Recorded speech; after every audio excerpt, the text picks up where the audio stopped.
Hey, Cooper, what was on tonight's show? Brought to you by Yamaha.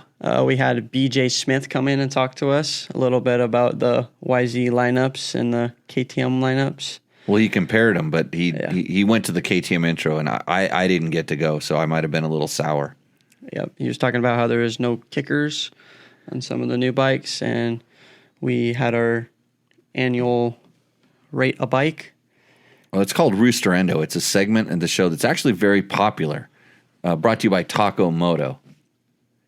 There you go. Are you coming back? Coming back. Okay, he's going to third time's a charm. Let's see how he does on this show.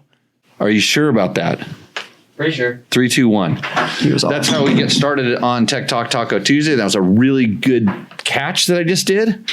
I almost spilled my Miller High Life. That's a reward if I actually do a pretty good show.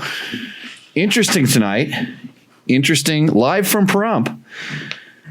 I've got Logan's replacement again. This is Cooper, Cletus, and your last name is? Luke. Yep. Which is a first name also. Yep. So Cooper's sitting in for Logan because Logan is actually sitting right over there, sitting in for Matt, who is training his replacement. And this is I'm not really sure all this stuff is going on, but you push the 2 buttons.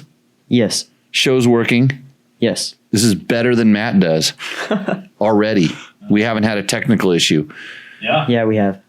So we have had a technical issue. Yeah. Since I've been talking? No.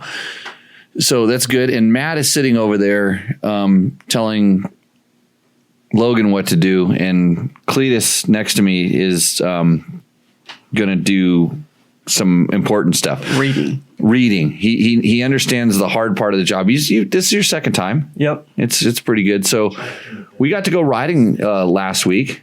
Probably the last day it's going to be cool out here. Let's not talk about that ride. Why not? Something happened. Oh, well, you hit your head and you made yourself smarter, evidently. Yeah, I did. Did we talk about that in the last show, Logan? I don't know. You don't remember? Oh, maybe we did. Yeah. Yes. So are you sure you want to do 1,000 kilobits? Yes. Okay. We just tried lowering it, and it was not looking good. Okay. Yeah. I think the internets around here have been a little sketchy. Not really sure why. Can't but confirm. I was on somebody else's podcast. I was on the Tour of Idaho, Martin Hackworth's. He calls it PBR Monday. I was on that yesterday, and he said my internets were sketchy, and I thought it was his internets are sketchy because he's in Pocatello, and they can't be better than Pahrump. I mean, come on. It's a P town. So, okay, everybody, welcome up. Team hats tonight. Yeah, Cooper went over to the hat stash. Do we have any black ones left anymore? No. We are running out of dirt bike merch because we never had much. So that's good. We're going to talk about motorcycle and motorcycle related products. You know about this? Yes, I do. Okay, and to make sure you're talking to your mic because like a large part of this is an audio format. And we're gonna get back to doing a segment that we started doing a long time ago. We're gonna talk about a product. We're gonna talk about what we've tested or what we're testing. So that's good. I guess that's kind of important. I might have to bring Logan on for that because Logan's been wearing these for a little bit, so we can do that. We have our world famous Rooster Endo segment. That's where you send us a picture of your bike. You tell us about the modifications, and then we proceed to judge. We judge you. We judge your bike. We judge everything, which is kind of rude, right?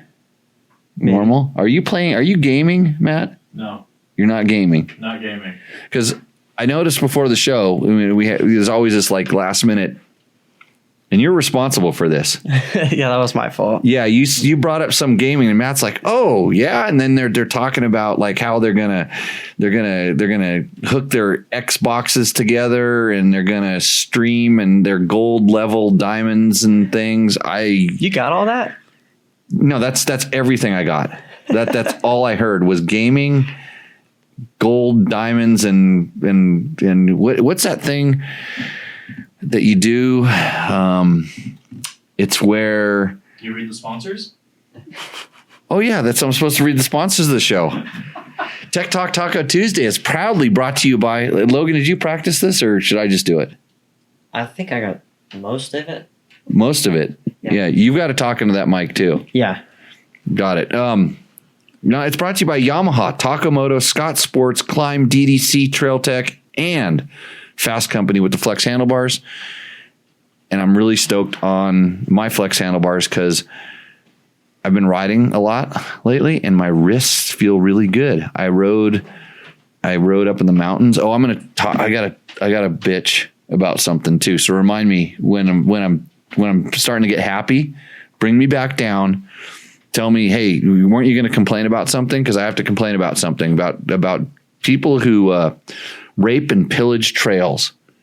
Yes, I'm going to talk about that later. But I've been riding a lot, and my Fasst Company flex handlebars are the best thing I've ever done to my wrists. Put really good handlebars on your bike that do some of the work of the chassis and the forks.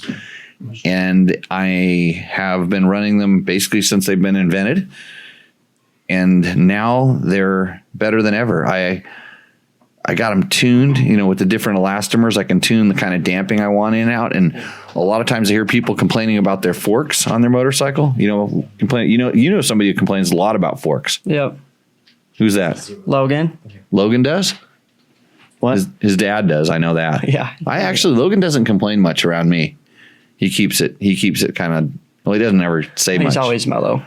Yeah, but you put the flex handlebars on and you can quit complaining about your forks, like, unless they're really bad. Because usually what everybody feels is kind of like the stiction or the stiffness. It's not really how the forks are working. It's what the forks are doing to your hands and wrists. So think about that next time you're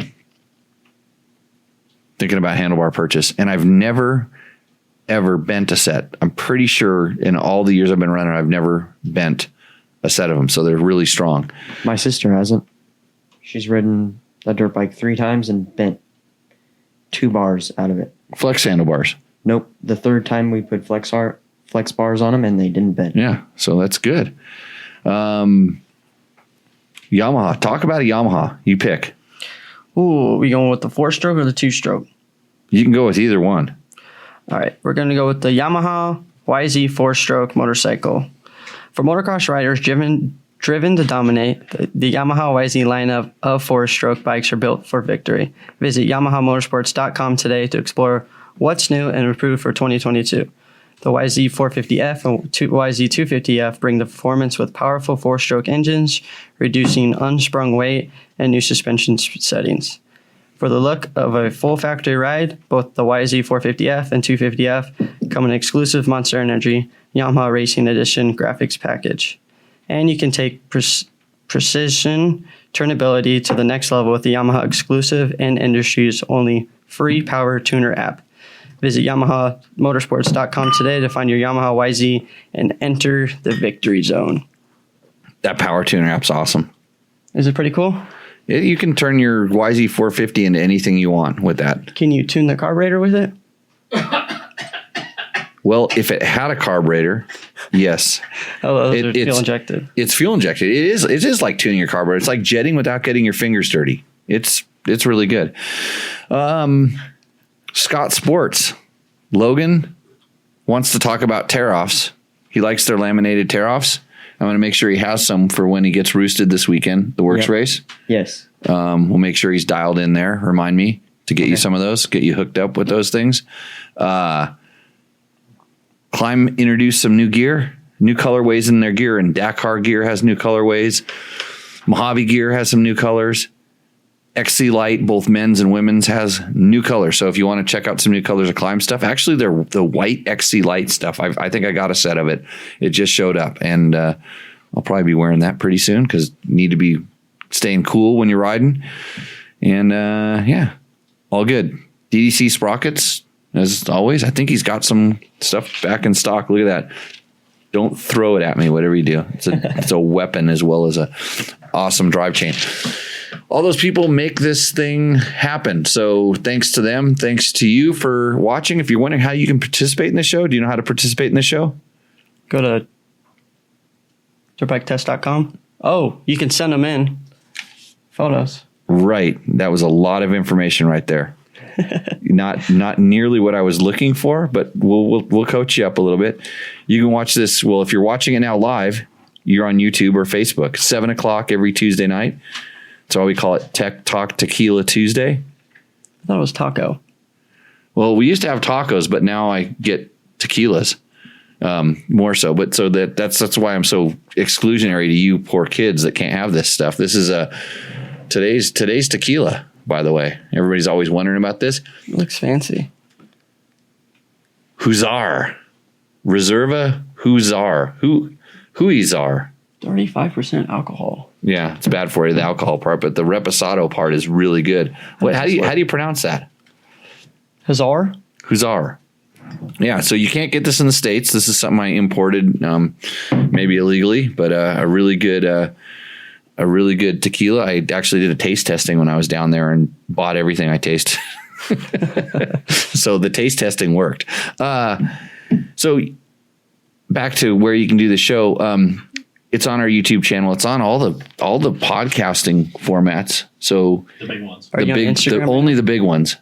We're not on Instagram. We were going to do that, but I got sidetracked by what was going on. That whole gaming discussion came in at the last minute. We could go on Instagram, but it doesn't really. Did it do anything for us that you know of?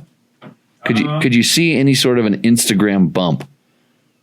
You open your phone, I Not can set really. it up. Oh, you could set Instagram up. Yeah, I got you. You could post social media stuff for me. Right here. Oh, we just put the Instagram right there. I like the sticker on the back, on the other side of the Tacosaurus. Actually, we got to aim those. We got to give that guy an altitude right there. Thank you to Focky Racing. They have some new limited edition T-shirts and stuff that they just put out. So if you're not a fan on Facebook, you should follow those guys. Jerry is way back in business. So, and if you need design work, that guy does some really solid design work. And all you have to do is run a sticker and you're a member of the team. And any of you guys have those stickers? I have some. I have one. Nope. Uh-oh. I'll have to get you on the train. All good. You can also support us by going through our Amazon and Rocky Mountain MC ATV links. It's actually Rocky Mountain ATV MC links on dirtbiketest.com. And that is really helps us out. It kind of keeps this thing going. It pays for Matt to torture Logan, and then we're going to try to get some additional help in here to actually get what Gabe did know how to do. He got that phone line thing working, the call thing. Yeah. And so we're going to start taking calls in the show. We're going to get that sponsored, the hotline. So if you want to sponsor our hotline, if you're a company that's watching this, marketing, tell your marketing guy, hey, you could be the whatever brand. We'll just call it the Cooper hotline. There you go. And so let's just pretend that Checking in with Coop. yeah, checking in with Cooper, but it's the Cooper hotline, and this is how it's going to work. So you pretend like you're a caller, and I'll bring you into the show. So you're on hold right now, right? All right. It's like hey Cooper, we're bringing you on the Cooper hotline. How are you doing? Doing good. How are you? It's awesome here on Tech Talk Taco Tuesday. I know you got a question about your motorcycle and stuff, but are you using Cooper products? 100%. Got to run it. Yeah, well, you probably can't help yourself. They're so good, right? So awesome. So that's how we would do it if it was your product. We'll bring it in, and let's just say that you didn't use Cooper products. So it's like, so Cooper, you using Cooper products? You just hang up then? No, I wouldn't hang up on you, but you're going to say no. No, not using them. You don't even know what they are, do you? Nope.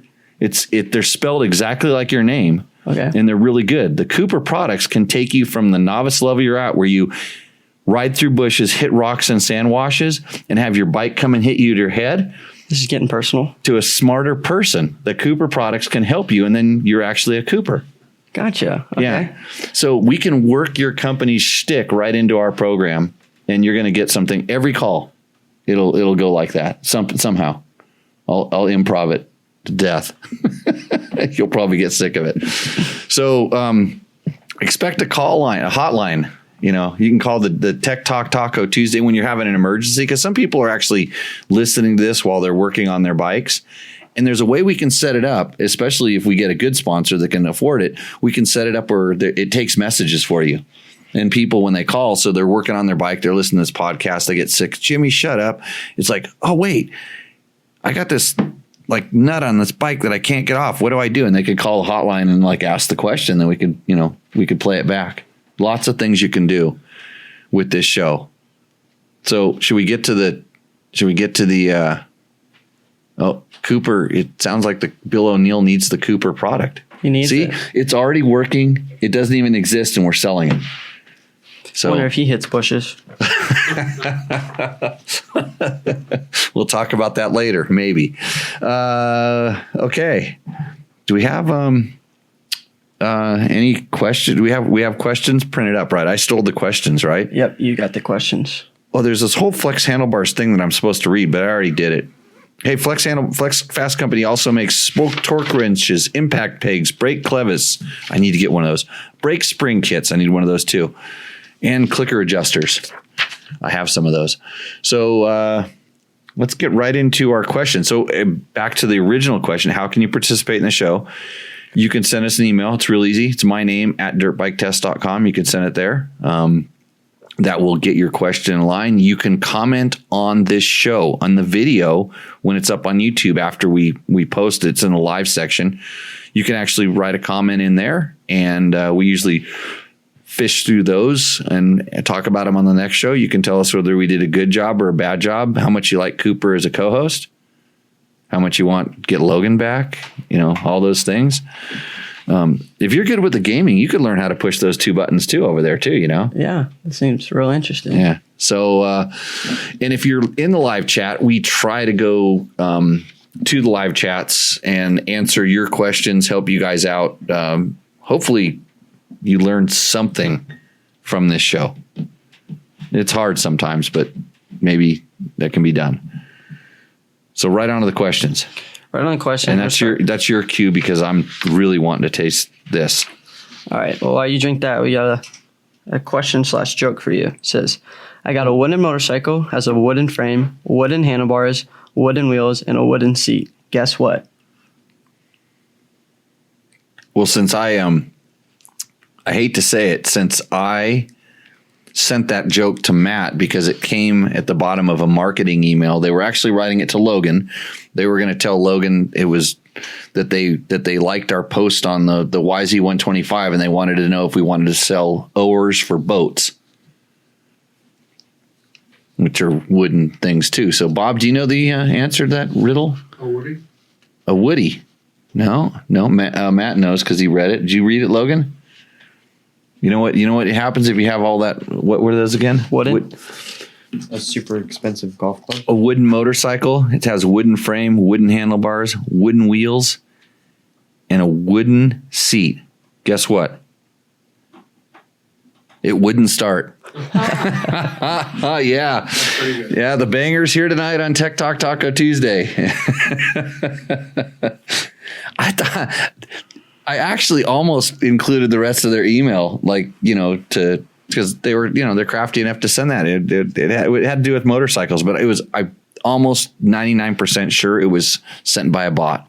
It was a full on, bot. That's how crafty they're getting with those things. So good job on that. What does Jeff Williams want to know? Jeff Williams says, I've enjoyed your work from the days of Dirt Rider. I recall, maybe falsely, you liking the old Italian Huskies, especially the older pre-2010 bikes. I'm thinking of adding a third bike to the garage, and the low-cost SWM 300 might fit the bill. Did some research and found positive reviews from the UK, Australia, and the US. I have a KTM and a Husky race bike, but wanting a buddy bike/trail bike to transition to as I approach 60. Wondering if you guys have ever tried one. Seems the low-cost bikes IEM, SWM, GPX, Moto, SSR, and AJP have some fans and might be getting some traction in the market. Maybe a test of those bikes so we could get some with your incredibility to render a verdict. In the area of $11,000 bikes, they will fill the gap between abandoned by the KDX and XR in my mind. a gap the Australians and Italians never filled until the SWM. We need those bikes to keep the sport alive. Any opinion? So, wow, Jeff, that's a good question. Long question. I like that you liked my urine opinion. Urine. Where's that at? Urine credibility. You gave me urine credibility. It means you're pissing all over my ideas, bro. I heard you say that. All of a sudden I started paying attention, which is kind of strange. And I heard, that's the word I heard. But so I have ridden. So I did like the old Huskies, it was the 2000 and because it was at Cycle World magazine. I picked the Husky as the enduro bike of the year one year. It was the 450 4-stroke. And we did a comparison with a lot of these different bikes. And honestly, it was the best all around bike. The KTM was a little too sharp at certain things. And the Husky just had it was, I don't think it ever, if I remember correctly, you could read the comparison, whatever year that was, and you would see exactly why that. But I remember it didn't do anything great. It did everything well. And every other bike had like something that really bothered all of our test riders. And I don't remember specifically what it was, but it was a good bike. It was the Italian made Husky, and which were kind of referred to as the redheads. There was different ones, and it was a 450 was the one that we really liked. And that motor, believe it or not, which bike is it that's running in Dakar that's really the Hero? So I'm not 100% sure in this, but I hear that engine is the base engine for that Hero, and they get a lot of horsepower out of it. And it's a double overhead cam, finger follower, 450. Really, it's a kind of motor. It's actually architecture wise, it's a lot like the HRC factory motor that's in their 450 Rally to be interesting. But so those were good bikes. Heavy. It was a little bit heavy, I remember.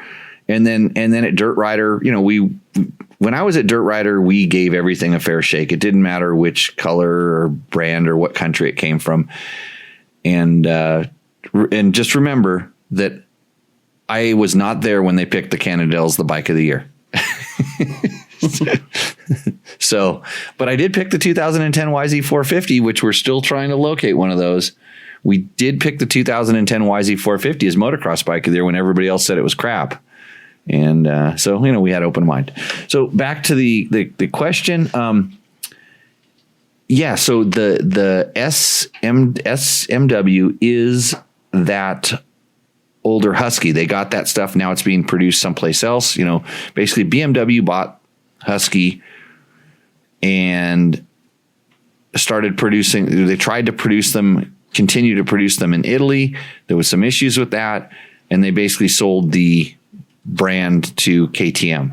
I think they gave the brand to KTM. And now we have the situation where we have now. And so I think the Italians sold off or maybe KTM, I don't know how they got SMW got that stuff, but they're producing those bikes. And then there's some other ones. They're essentially, I don't want to call them knockoffs because they're just reproductions of the original thing. They're built in they probably got all the tooling and the machinery, took it offshore, someplace different, Asia likely, and started producing it. And now they're in a different cost bracket. And I should call Pete Vetrano because I think Pete Vetrano is importing the SMWs and see what's really up with that. I've ridden the AJP. The one that looks like a big rally bike, and it's a very heavy motorcycle. Has a okay motor in it, but and I've ridden some smaller AJPs that were interesting because I think they're Portugal. They're made in Portugal, I believe, or at least some of them, parts of them are, and they have their own unique frames. And it's almost like they took a BBR and they didn't really knock off a BBR. They designed their own frame, but they put an aluminum, I think it's aluminum frame around like air-cooled motors. So they put good suspension and good chassis, or at least long travel suspension and a decent type of a chassis around a kind of an indestructible type motor. And then they have some ones that were water-cooled and went along. But there's a need for this kind of a bike, but there is also the issues with dealer networks, and now with being able to ship stuff so easily, it's not that hard to get parts if you have one, but you need to be able to get the bike, and then if you want to get it worked on by someone that knows how to work on it, because you roll in with you roll an SMW or an AJP into your motorcycle guy, and he's like, what's this? So especially the mechanics today who just graduated MMI and they saw some Hondas and some Yamahas, maybe a KTM, and it's just like, I work with tools and I work on these, and then it can be difficult. The mechanics don't problem solve too much anymore. They usually look at, go to Google, figure stuff out. So, my opinion is we need stuff like that. I think that we're going to see a little bit more of brands like this pop up with the electric bikes as well. You're going to see brands you haven't heard of, it's going to be interesting, but I think they're good. So what's our next? Bill Hall says, what bag system do you use on your tour of Idaho? So in the tour of Idaho, I used, it's always really hard for me to remember because I know exactly which the ones they were. But when I went and did the tour of Idaho, I had no idea that we were going to have 154,000 views on a video that we did that shows all this stuff. And when I talked to the company of the bags that I used, and I said, hey, I want to put a video together, kind of like how I built the bike and all this stuff, and we were trying to get a little sponsorship for that. There was no interest, full crickets. And there was this, and there was a couple other companies that kind of pulled the same sort of thing. And I'm like, okay, then I wasn't going to make the video. And the answer that came back was this, and this came from a couple of things. If you would have told us before you did the ride and used our products successfully and did a video that's going to promote our products, maybe we could have put some budget out for it. Yeah. And I'm like, oh, okay, I get it. I understand. I mean, I knew the stuff would work. And then I had another idea a couple of years later. I had another idea where I wanted to get a filmer and have some budget to actually go and do something right, not just go and, kind of off the hook, do something. So I went and reached out to some of the same companies that told me exactly what I just said. If you tell me before what you're going to do, then maybe we can put some budget for it. So I said, hey, I'm planning on doing this. What do you know the answer I got back from the same companies? You'll never guess. Why don't you go ahead and do it and see how it turns out? And then maybe we can get you some budget for that. Same company, the same person. And it's like, I would rather have somebody tell me no, just say no. And then I will go use somebody else's stuff, or I will continue to use your stuff because it performs quite well for my needs, and I have no problem paying for it and buying it and using it that way. So I can't remember the damn bags that I used, and I'm doing a disservice to you, Bill Hall, but email me and I will tell you exactly which ones I used. So because I will do that, but I'm not going to promote a company that doesn't support the stuff that I'm doing. Because I could have just told them, not only in that video and not only to this audience, not only to other stuff, for a very small investment for the value of that. I mean, you will actually turn products because the reason he's asking is he wants to know what I use. Yep. And the other thing in Bill is there are some other options now that I do use that I will also tell you about. So, but I haven't asked those companies to do it. So it's kind of, every once in a while, you just got to, where you stand. So when I get talked to two sides, I mean, just be honest with me. If you don't want to support what I'm doing, and we ask, then say no. And I really only reach out to companies. I wouldn't have asked if I didn't think their stuff was good and I didn't really want to tell everybody about it. So, and then if something's really bad, I don't go running to this show to tell you how something's crappy, because I've tested some pretty crappy stuff. And I don't go running to I got to tell everybody that this thing. No, it's like, no problem. Keep it quiet. So, okay. Hey, we got a question up there on the thing. Tom Gray Says, G-Day, guys. Thanks for the exhaust. That's good day. That's like Australian for. Oh, okay. Good day. Good day, guys. Thanks for the exhaust help on the KX250F the other week. Replaced the gaskets and checked for air leaks. Seems to be working better now. Just wondering what your starting procedure is for a warmed up Carby 4-stroke bike that is after a wash. Crash. Thank you. Mine is a pain unless I hold the throttle wide open and pull in the hot start. Hey, is that what you call crashes? Washes? Yeah, it's just a gravity check. That's how you get away with it. You're just not admitting to crashing. You're calling it now a wash. There's no such thing as crashes. Okay, so keep going. Cooper, speak into the mic. Be closer. Sorry. Yep. So he's asking, after a crash, what is the best way to start up a 4-stroke Carby bike? So mine is a pain unless I hold the throttle wide open, pull on the hot start, and it won't start with just the hot start. So thanks. So after a crash, so you got to imagine on a carbureted bike, when you tip over in a crash, you know how gas leaks out of the overflow tubes and stuff on the motorcycle? Inside of the carburetor, gas is also leaking out of the jets. And if you've ever seen a bike run, especially idle, you can barely see the mist of gas coming out of like the pilot jet and coming out of the main jet.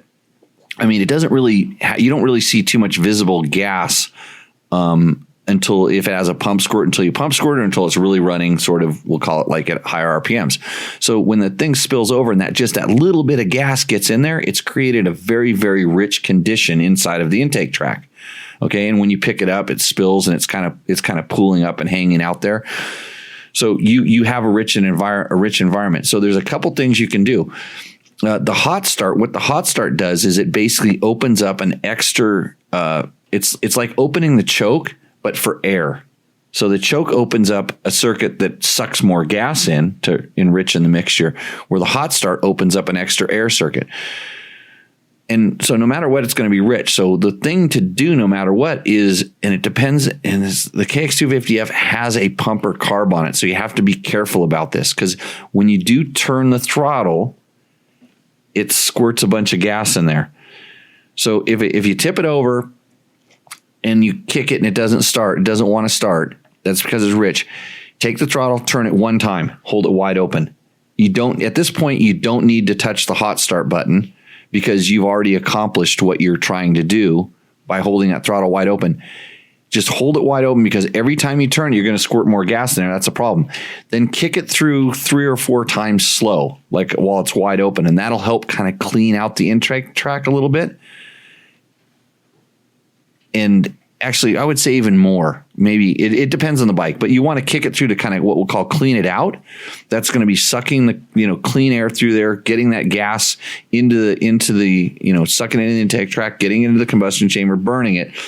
Then you can let go of the throttle and then try to start it like normal, because hopefully it's cleaned out.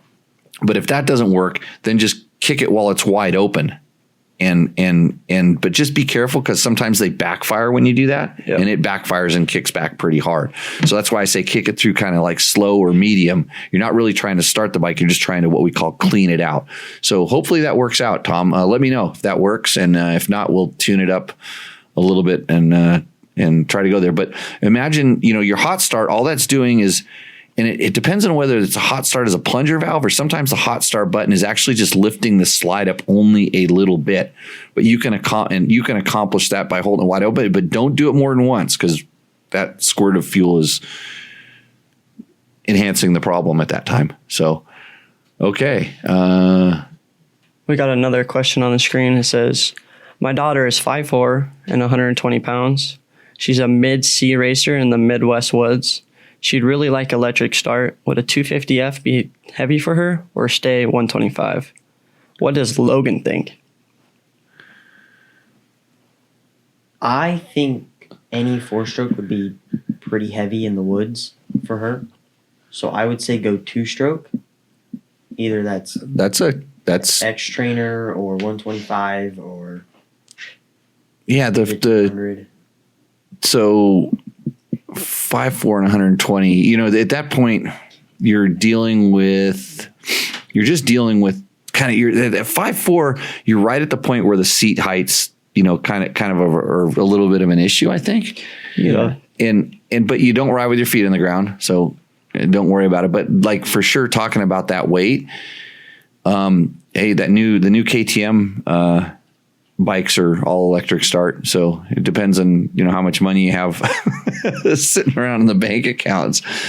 What was it? Was that KTM 125XC? KTM 125XC. It has e-start. Yeah, e-start. The same thing with the 150s. Some of those all have e-starts, but I'm trying to think, because really, if you're racing, the X Trainer is a little bit. The suspension isn't that good for racing. No, and at 5'4", you're just on the side where you're a little bit too big for like a big wheel, a big wheel 80.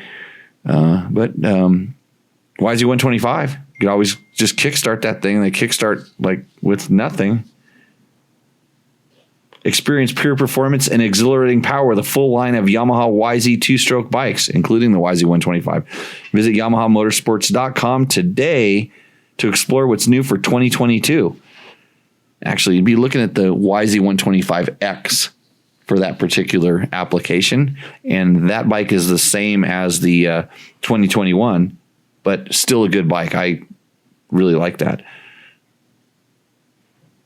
The YZ250 also delivers improved rider ergonomics, new front fender, front and rear brakes. I don't know where I got fender from. I'm trying to read sideways out of the corner of my Updated eyes. suspension settings and aggressive styling.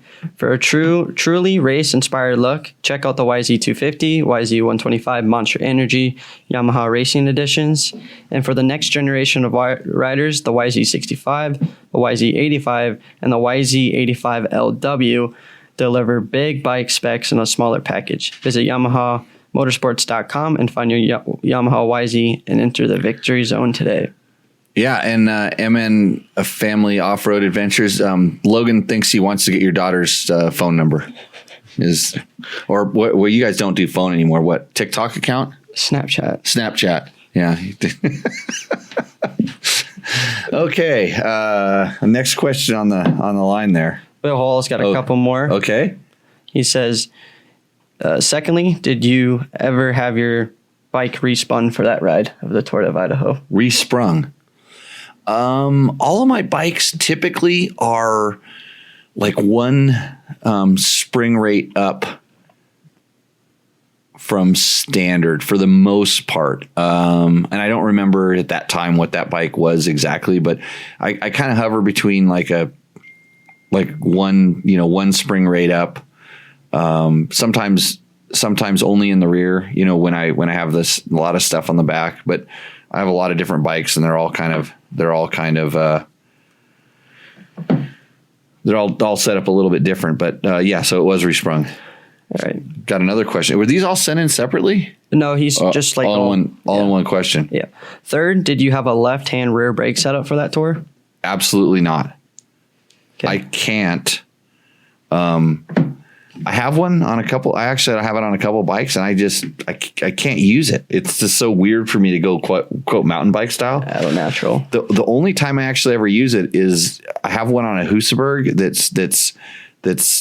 it's the second lever. It's like the mountain bike style one. It's like the older one, and every once in a while, when I jump off the bike on an uphill or something goes wrong on an uphill where the recluse clutch the bike's not going to stop, in other words, I'll reach and grab it. That's really the only time I will use it, other than when I'm noticeably playing with it or practicing to see if I can teach myself to use it, which I haven't been very good at.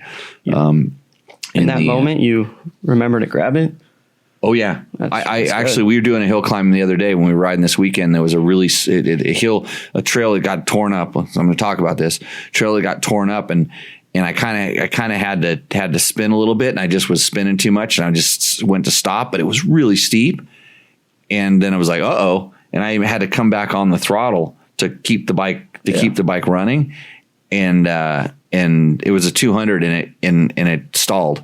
It came, I got it for a second, and then I backed off again, and then it stalled, and it was like freewheel, and I had to throw the bike down into the side of the hill to make the bars stop the bike from where I was going off a cliff.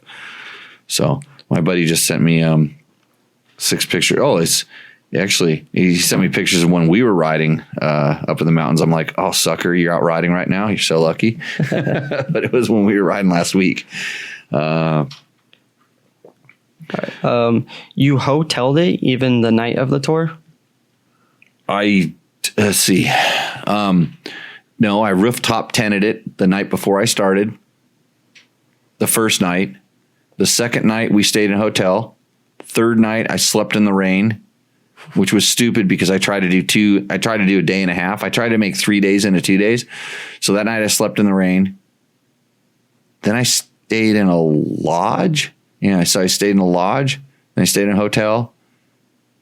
And so I only slept out one night on in my tent and hammock. There could have been 2 nights that I could have done it if I wanted to, but I was like, what the heck, hotel. It's nice. His last question was, how did you secure the bike at night? It was right next to me. Oh, when I was at the night in hotels? Yeah, I'm going to guess so. Oh, it was Idaho. I just left it outside. Yeah, it's good people in Idaho. Yeah, it's generally good people at the lodges and stuff. I think like one time I know we parked them like right on the deck of the one of the lodges, and oh wait, no, I spent 2 nights in a hotel. I forgot about another night in a hammock between 2 trees. I could have stayed in a lodge there too, but I just camped out because it was so nice. So yeah, mixed it up. So yeah, the one night was in the rain.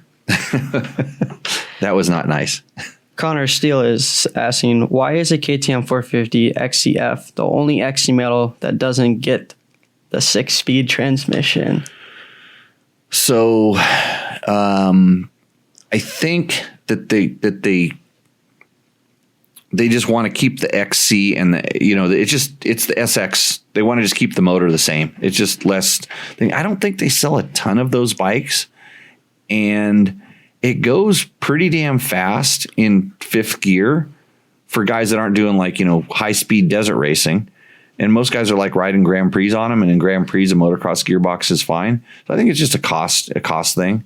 They can, and most guys can gear them to get what they want out of it. So I think it just comes down to a cost, and then they're it's lighter weight, and which looks better on the sales sheet and all this stuff like that. I think for most riders, a 6-speed isn't really that necessary. For someone like me, yeah, it's a big difference. That's one of the things that would keep me looking at a different bike because of that. Yamaha makes a really good FX. Yamaha's a sponsor of the show, but I would say that anyways. On YouTube, Two Wheels is asking 2020 KTM 300 XC. Any skid plate recommendations? There's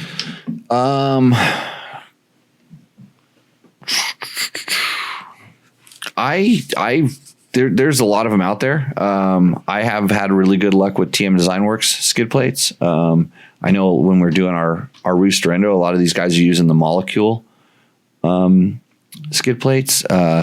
Go to tacomoto.co to see all the skid plates that you should be using for your 2020 KTM 300 XC.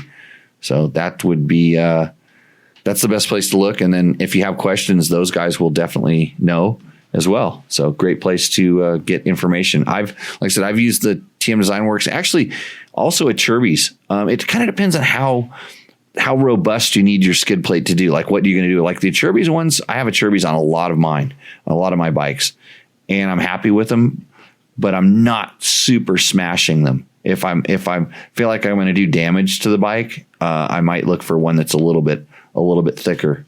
So yeah. Jessica Daniel on the 250 XC shootout video, 64 Power Max.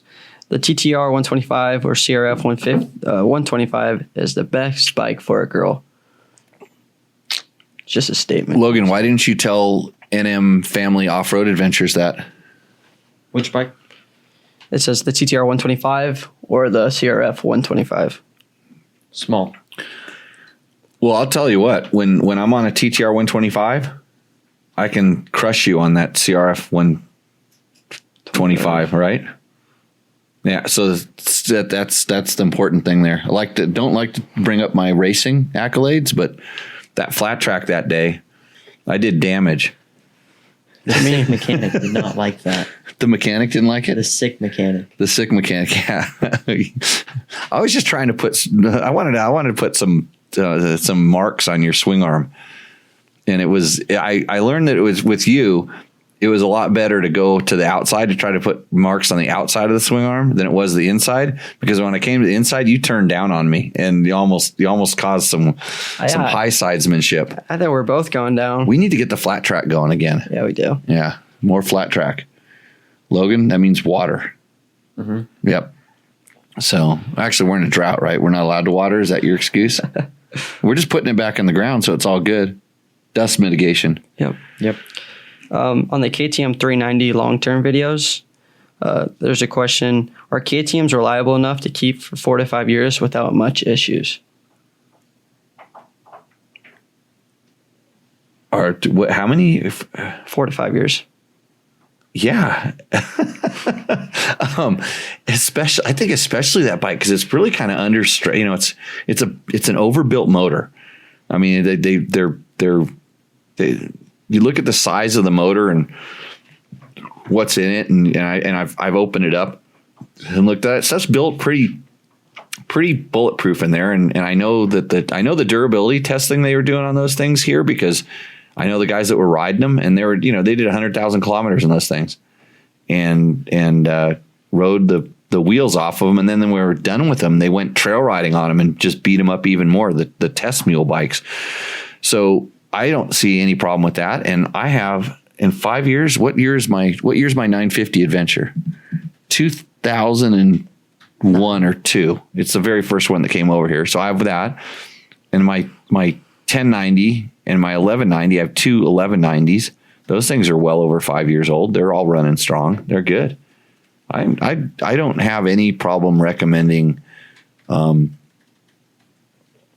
KTMs on durability and longevity. I think they do pretty good. So NM Family Off-Road Adventure says, we have a TTR 125 and my daughter disagrees that it's the best bike. It's too slow. What? She's not holding it wide open like I do. Yep. I make that thing sing. Actually, mine's got a little kit on it. It's got some BBR stuff. The Brown brothers know how to make a little cylinder just a little bit bigger, and it's full cheater. So, yeah. If that's what she's riding, a TTR 125, that would be like for like a novice rider just putting around. But if you're over that bike and it's too slow, which is what happens, it's definitely time for, I would say 125 2-stroke. The more I think about it, that's a good thing. And and once you go to Electric Start, it's funny, we're going to post up a story from Brett Smith, who actually says he might want to come on the show. He rode some of the new KTMs. Oh yeah. I could dial him in on the old two-way here. Because the other co-host or the other guest that we had, he said he had a family convergence of chaos, so he couldn't come on. But I'll give BJ a little ring here in a few minutes, and we can talk about, because he's ridden the new KTM 125, and I think he liked it a lot. So that might be a good bike. And one of the things he does, I don't want to say he complained about, but he said he missed the Kickstarter, and I'm going to argue with him. I'm going to argue with him on this point if we get him on. So, I want to hear this then. Why? That I can't tell a guy that he doesn't need a Kickstarter, or how because Yamaha's our sponsor and a YZ125 at Kickstart, that I'm going to complain about it. Because he actually had some lines in there, and I took him out of the story. He's compared the Yamaha and the KTM, and I took him out of the story because if you want to see what he thinks, I want you to go to his website, because he does We Went Fast, which they make cool T-shirts and hats and coffee mugs and all the kinds of stuff for Father's Day. So if you need to get something for your dad, and it's hard to shop for, We Went Fast will have it. Even that book. Remember that book that you used to read all the time here, or you look at the pictures, Logan? I read the pictures. Read the pictures, yeah. He has podcasts too. Yeah. He has he reads. cool. He basically reads some of the long form stories that he writes. So I will. I'll see if I can ring him in here. I gotta play with some wires. Are we all done with all of the? We got one more question on Okay. the sheet. It's from the Yamaha T7 test. He said, "Great video. I would like to know how tall you two are because I'm 5'9", and I'm not sure if I can ride well He doesn't know if he can ride well. because he's small. 5'9". That's I'm- average height. I might be 5'10". I may be 5'10". So what's his name? Alvaro Paulo. Okay. Yeah, I'm 5'10", and my wife is 5'6", and she really likes that bike quite a bit, in fact. So in my KTM, I have tall seats on them, and so she was really liking it when she got to ride the Tenere, because I run a tall seat concept seat on my 1090 because it's just the seating position is so much more comfortable, and then I'm not touching the ground that much. I don't need to touch the ground, so I don't mind getting off the side of the seat and putting a foot down when I do that. But yeah, you don't have a problem. I know how you can fix that riding problem, Matt. You can come to Jimmy Lewis Off-Road Core 1 riding schools. We need to rename all of our classes to Core 1, not Series 1. Yeah. Because like series sounds like there's more in the series, and we don't have a series. We just have the Core 1 thing. But you can go to www.jimmylewisoffroad.com. They're bringing you me tonight on the show. Yeah, me. I'm sponsored by my own riding school. And pretty soon we're going to have a online course. So if you're in a foreign country, you can take the online course, and it'll be just like you're here in beautiful Pahrump, Nevada, where we can't do schools until October. But if you want to know more about that, sign up for a newsletter. It's real easy to do on our, what do we call it, website? Yeah, on the website. Yep. And then you'll know what we're doing. We got a question from John Jackson. Any acknowledgement about the Honda bringing some mid-size ADV bikes to the market? Rebirth of the Translap and NX. The Translap. Oops. Transalp and NX. I've heard some rumblings about it. I haven't really dug into it too much. I would suspect that they would be wanting to have a bike in that class. They have something right now. They have some sort of a kind of a more of a road touring bike that I know a lot of guys converted over. It's a twin cylinder bike. They converted it over to make it kind of adventure. There was a whole kit you could buy. A friend of mine had one, and it was spending a lot of money on something that wasn't the right thing. But man, if Honda did that bike right, they have the platform to build it. So it wouldn't be that much of a leap for them to do that, but I haven't really paid much attention to it. Actually, there's a reason why I could have, or I should have paid attention to it, but I just didn't ask the question. I knew some people that are going out to do some testing, and I didn't ask why. But you never know. We got another question from Roger Edgington. Yeah. I recently bought a low mileage 2014 KTM 500 EXC, and I'm curious if there is a way I can find out if it has the stock fuel mapping. I feel it's running hot, which leads me to think it's leaned it out. And where can I send it out for remapping? So I don't know how you would know if the ECU had been reflashed. In 2014, there was a time when you could reflash those, and they had to change some of the software and stuff. So I don't know whether it's possible. I know a dealer can't do it. For absolutely sure, a dealer can't do it. There are some people that have the tools to be able to reflash a stock ECU. If it's running, it'd be really interesting to see what your setting is. If it's just stock, especially if it has that little thing in the muffler, it will run hot. If you just take that out of the muffler, it should be fine.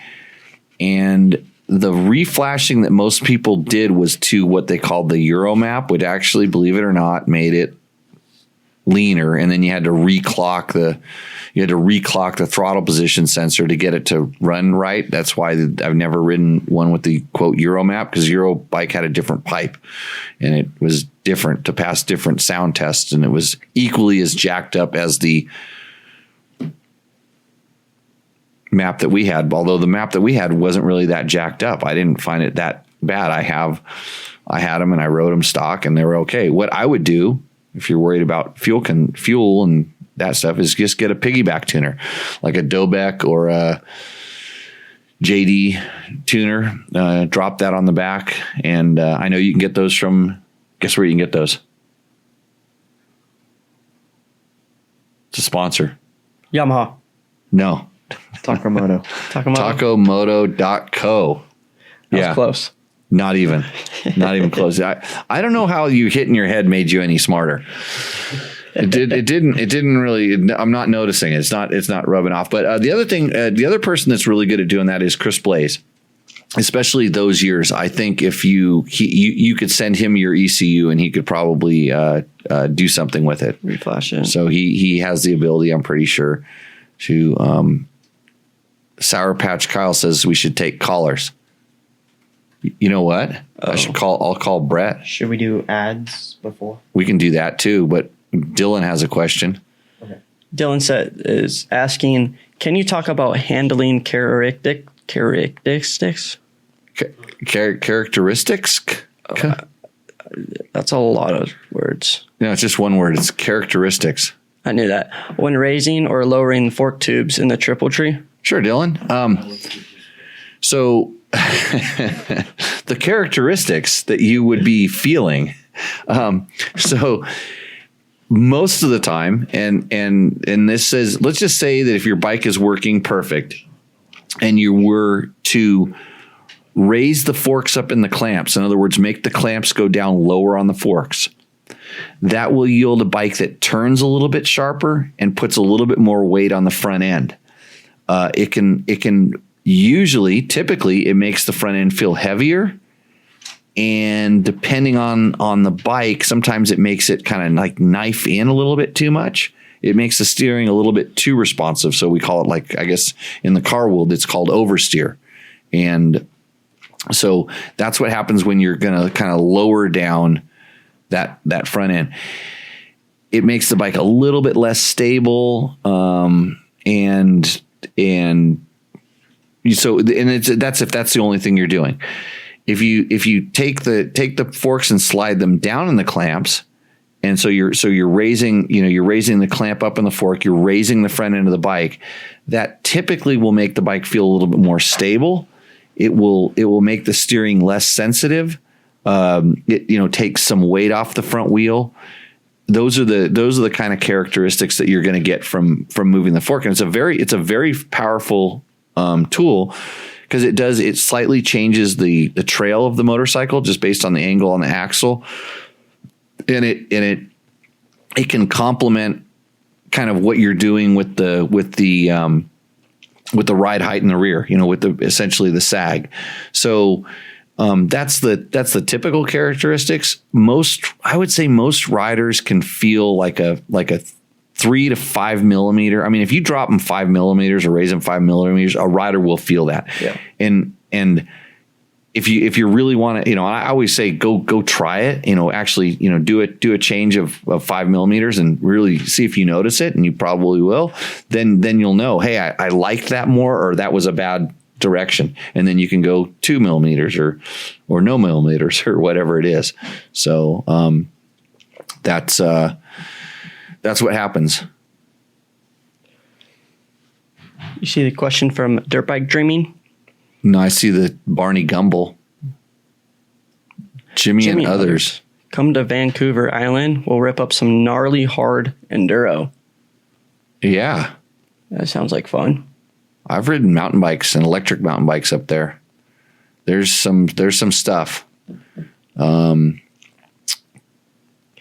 Bike Dreaming is asking Jimmy, do you use any type of tank grip tape to assist you in holding your bike with your knees?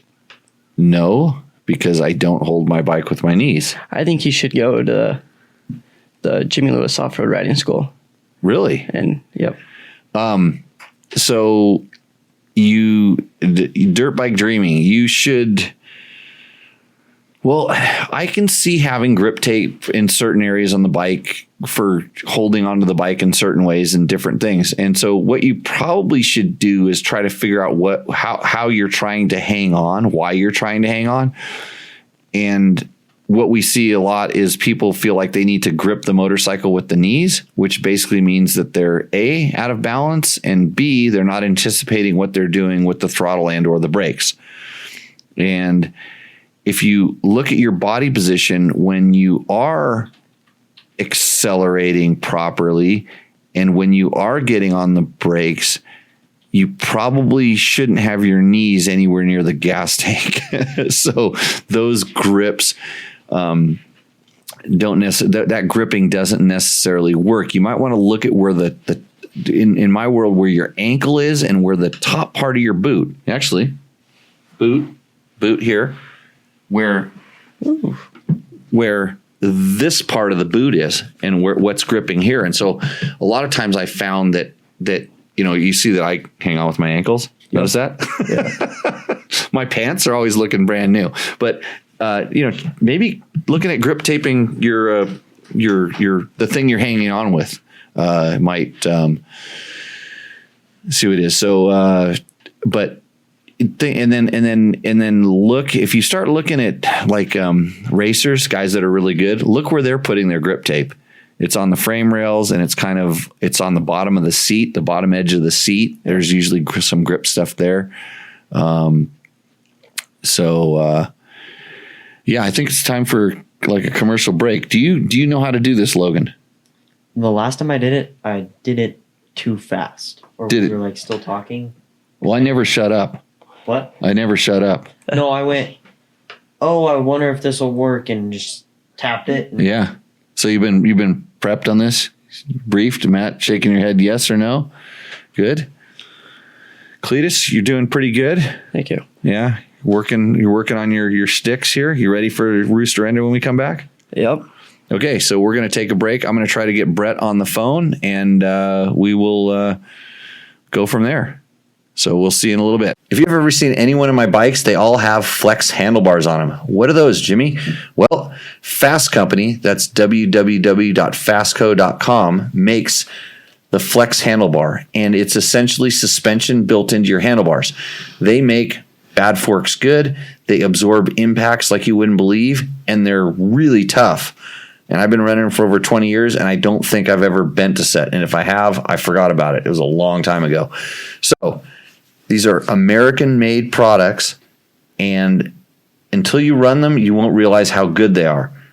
The reason this works is the flex handlebar is stiff laterally through the steering path, but allows it to be forgiving from the load path without sacrificing control or input. This means it basically dampens the forces that you don't want, and it doesn't affect the forces you do want. So it steers properly and takes the pain out of your wrists. So if you're looking for good feel in your handlebars without suffering from catastrophic impacts or complaining that your forks are too harsh, the flex handlebar is the solution. They make other products like the spoke torque wrench, impact pegs, really trick brake clevis and brake spring kits, and clicker adjusters. So if you're looking to get some of this stuff, check out www.fastco.com. That's spelled FASSTCO.com. Remember, 2 S's in fast.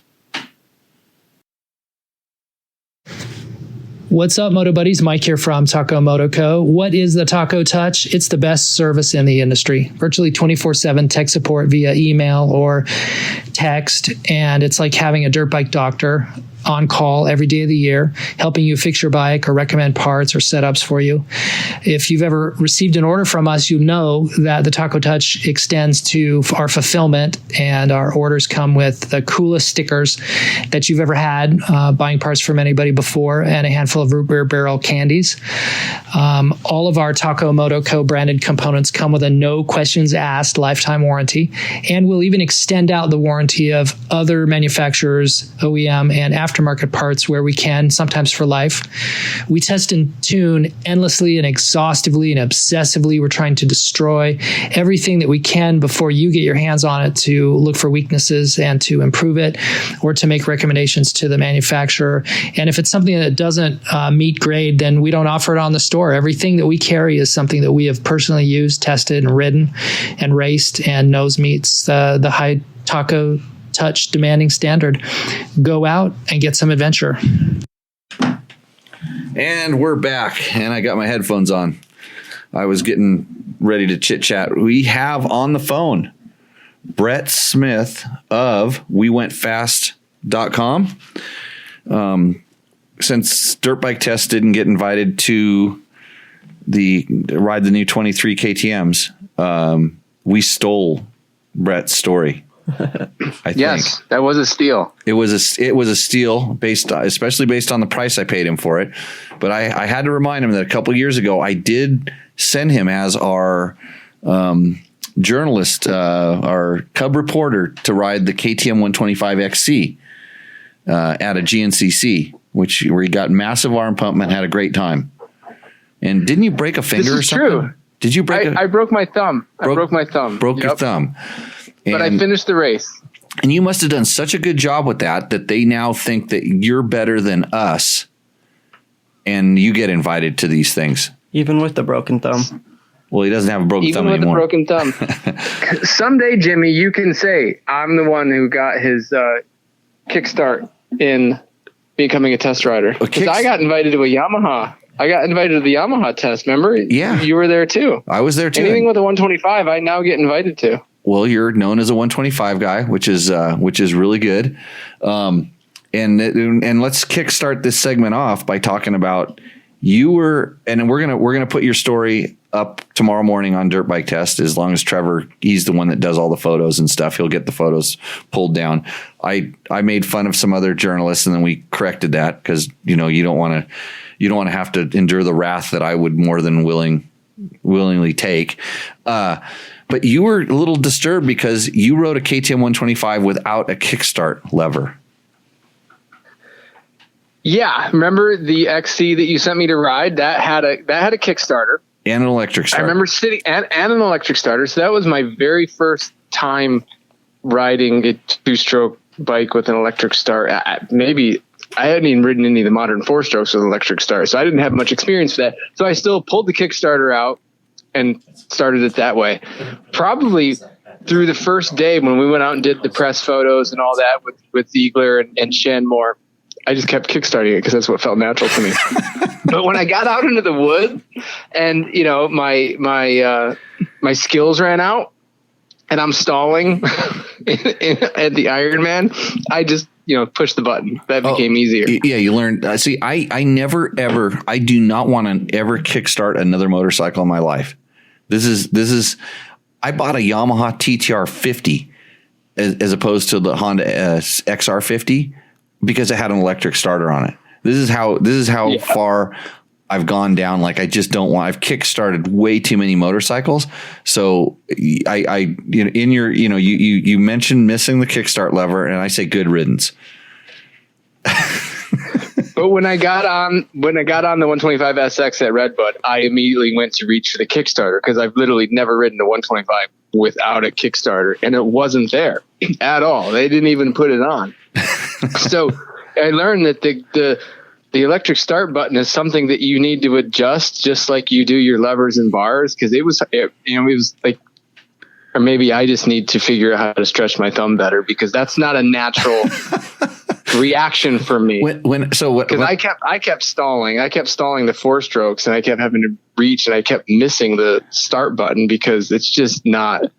I don't know. Is that something that comes natural when you get used to it? Oh yeah. When I hop on the YZ125 we have here, every time I stop, I push the magic start button that's not there.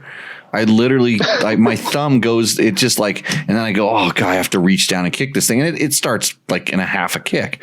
So we had a question earlier. One of our viewers was looking for a woods bike for his daughter. And he was worried about a 250F being a little bit too heavy, which we kind of thought. And then it was this show is sponsored by Yamaha, by the way. So, everything we say, we just say the Yamaha is the best no matter what.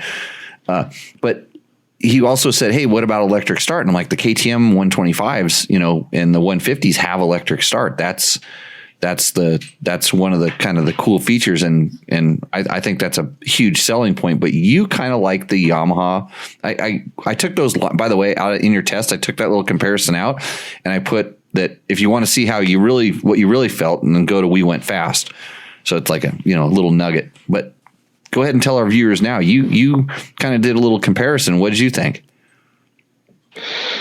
Yeah, we went and tested the 22 Yamahas, and I think I said in the article, at that point in November of 2021, if you were to ask me, should I go buy a 2022 KTM or a 22 Yamaha, I'd say save the $1,000, buy the Yamaha.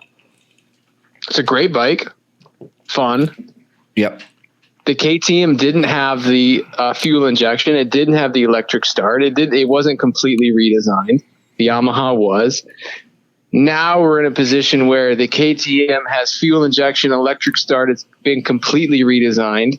It's, I think, $1,100 more than the KTM. So you got to ask yourself, how badly do I need a new iPhone? That's kind of how I look at it. Eventually, you're going to go buy that new iPhone, right? Like, eventually, your iPhone 8 is going to die, and you're going to have to go buy it. You're going to have to have a decision to make. Sometimes you just want the latest and greatest technology, right? Yep. If you were to ask me now, I'd probably go with the KTM.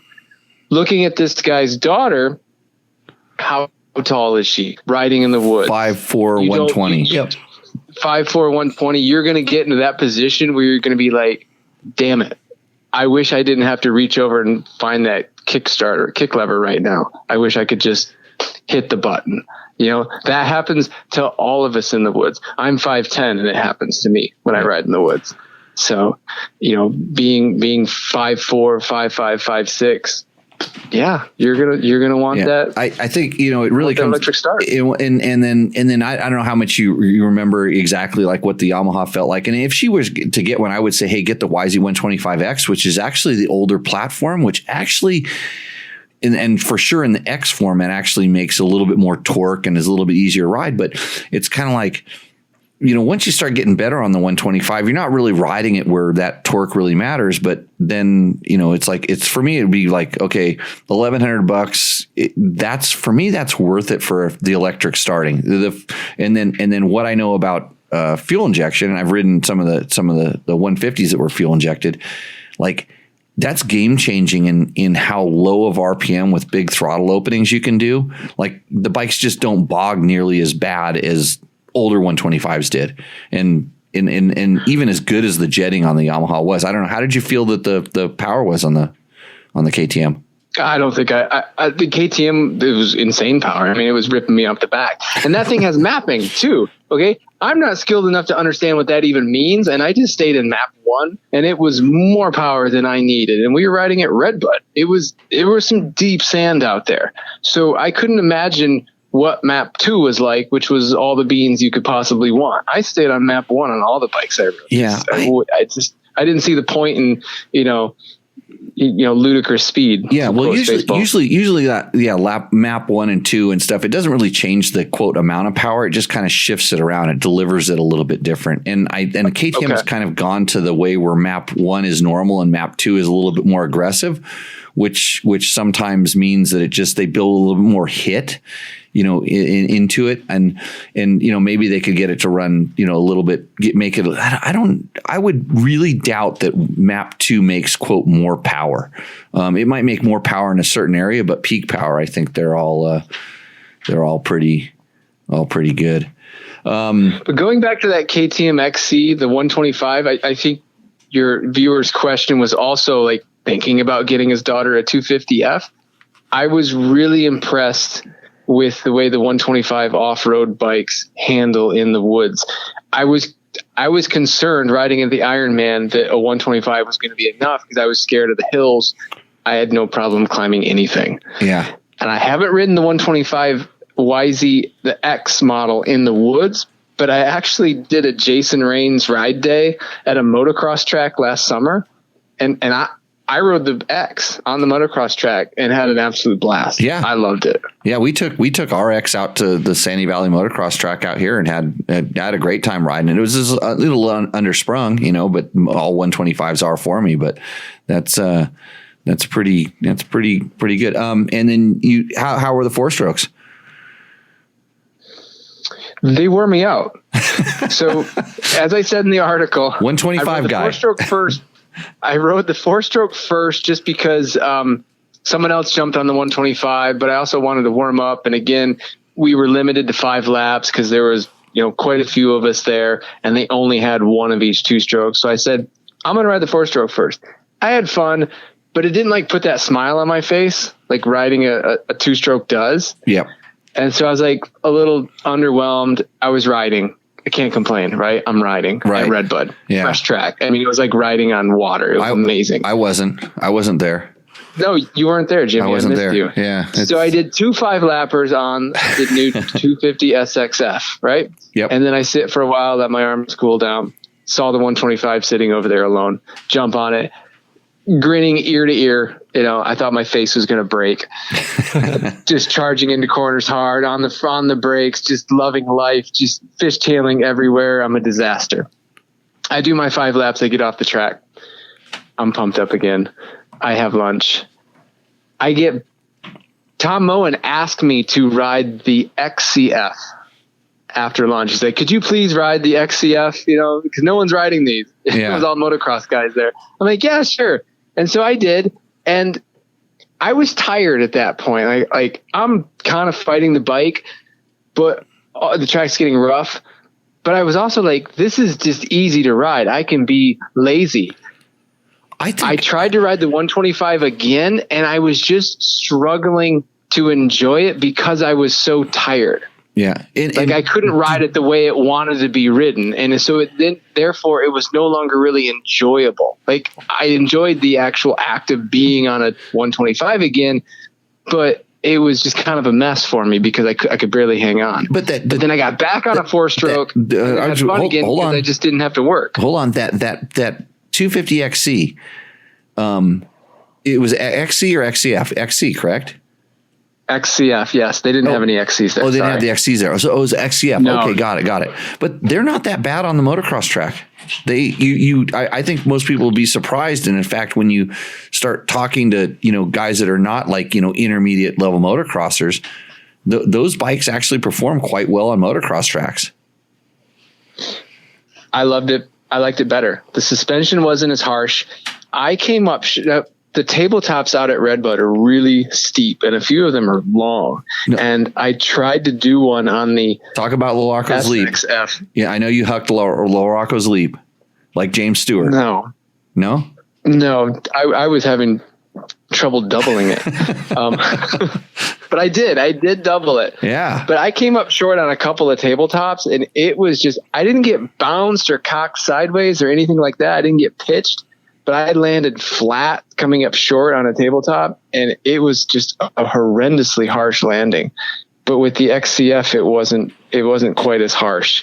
And I couldn't tell that I was on a bike with a gas tank that's half gallon more fuel. It was the same profile. In fact, if you look at the photos, the only way you can tell I'm on an XCF is the handguards. That's it. It felt exactly like the SXF. The KTM does such a good job with the tanks on those bikes. They're the same width. They feel like they're the same width. And in fact, I know a lot of guys that like those tanks better because they feel like there's more things to grab onto. There's better stuff to hang onto. We just had a question about that earlier. Guy wanted to put grip tape all over his gas tank, and I said that's not where you're supposed to be hanging on. Anyways, well, hey, thanks for letting us use that story. We'll get that thing up. It gives kind of people basically just what you said right there. Your forte is to tell a really good story that you've done a lot of research on, not to go out and rip laps around, motocross tracks and off-road race courses and stuff. But good times. What's new on We Went Fast besides that horrible KTM impression that we didn't get to do?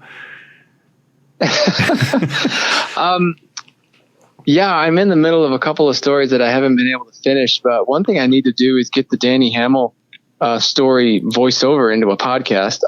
I have yet to do that.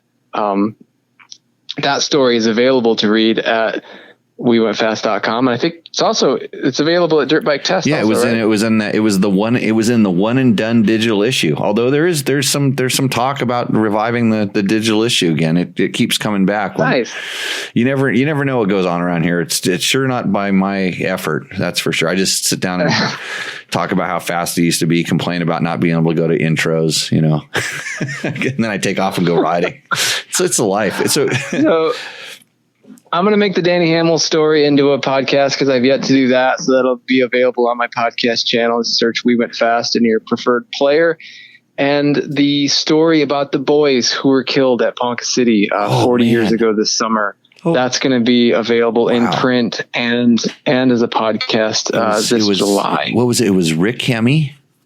It was John Hemme. John Hemme. No. Sorry, you're right. John Hemme's his brother. John is still alive. Yeah. Sorry to kill you, John. Yeah. His younger brother Rick, his best friend Bruce Bunch, and Kyle Fleming, who was 13. Fleming, yeah. Rick. I raced with those guys. They were faster. Oh, did you? Yeah, they were faster than me. They were all like a class above, except Kyle, I think, was still on the 60s. But I remember when that was the year before I went to Ponca City. I was going to go to Ponca City that year, and then I don't think we could make all the qualifiers or something because Ponca City at the time was the big race.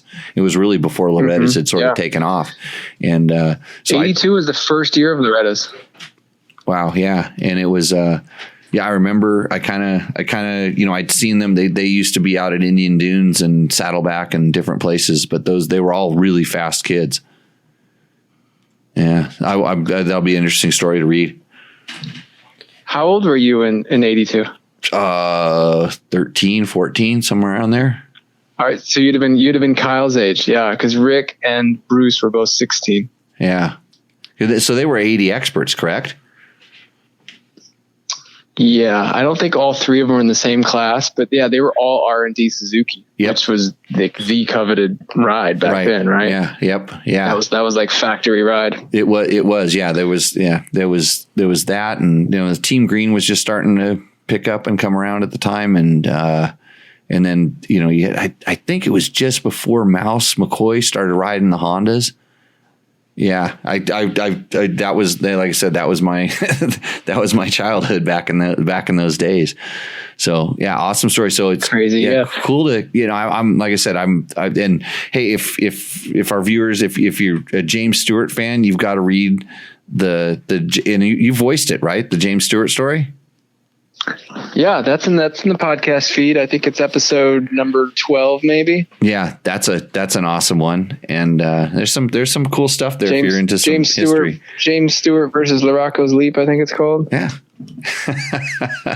So, and I remember hearing those stories, like in the stories that you got about that I'd heard before from some of the players in that, when they start telling James Stewart stories. So it was pretty cool. But well, awesome to have you on. You want to stick around for Rooster Endo, BJ? You can you see? Yeah, I want to see what this is. Okay, so yep, I have you up on my screen. Right, Rooster Endo. This is the segment. You see this board down below us that you can't really see because the camera angle is not perfect. But there's this board, and basically there's two sides to it. There's the roost side, that means your bike is good, and there's the endo side, that means that we're not feeling your bike. And so what you do is you email us a picture of your bike, hopefully a decent picture, because I get kind of funky about the pictures sometimes.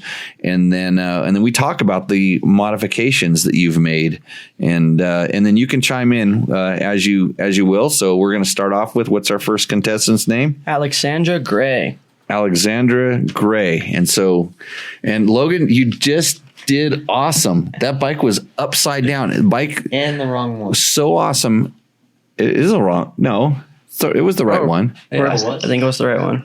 Yeah, it was the right one. It was just upside down. You know how to fix it? Uh-oh, here we go. Technical difficulties. Put it up there upside down. That's awesome. Just put it up there. No, we're going to fix it. We're going to fix it first? Start telling us what's on this bike. I'm holding my computer upside down right now. Yeah, they're going to try to fix it for you. That's not the one. Go ahead. That's not the one?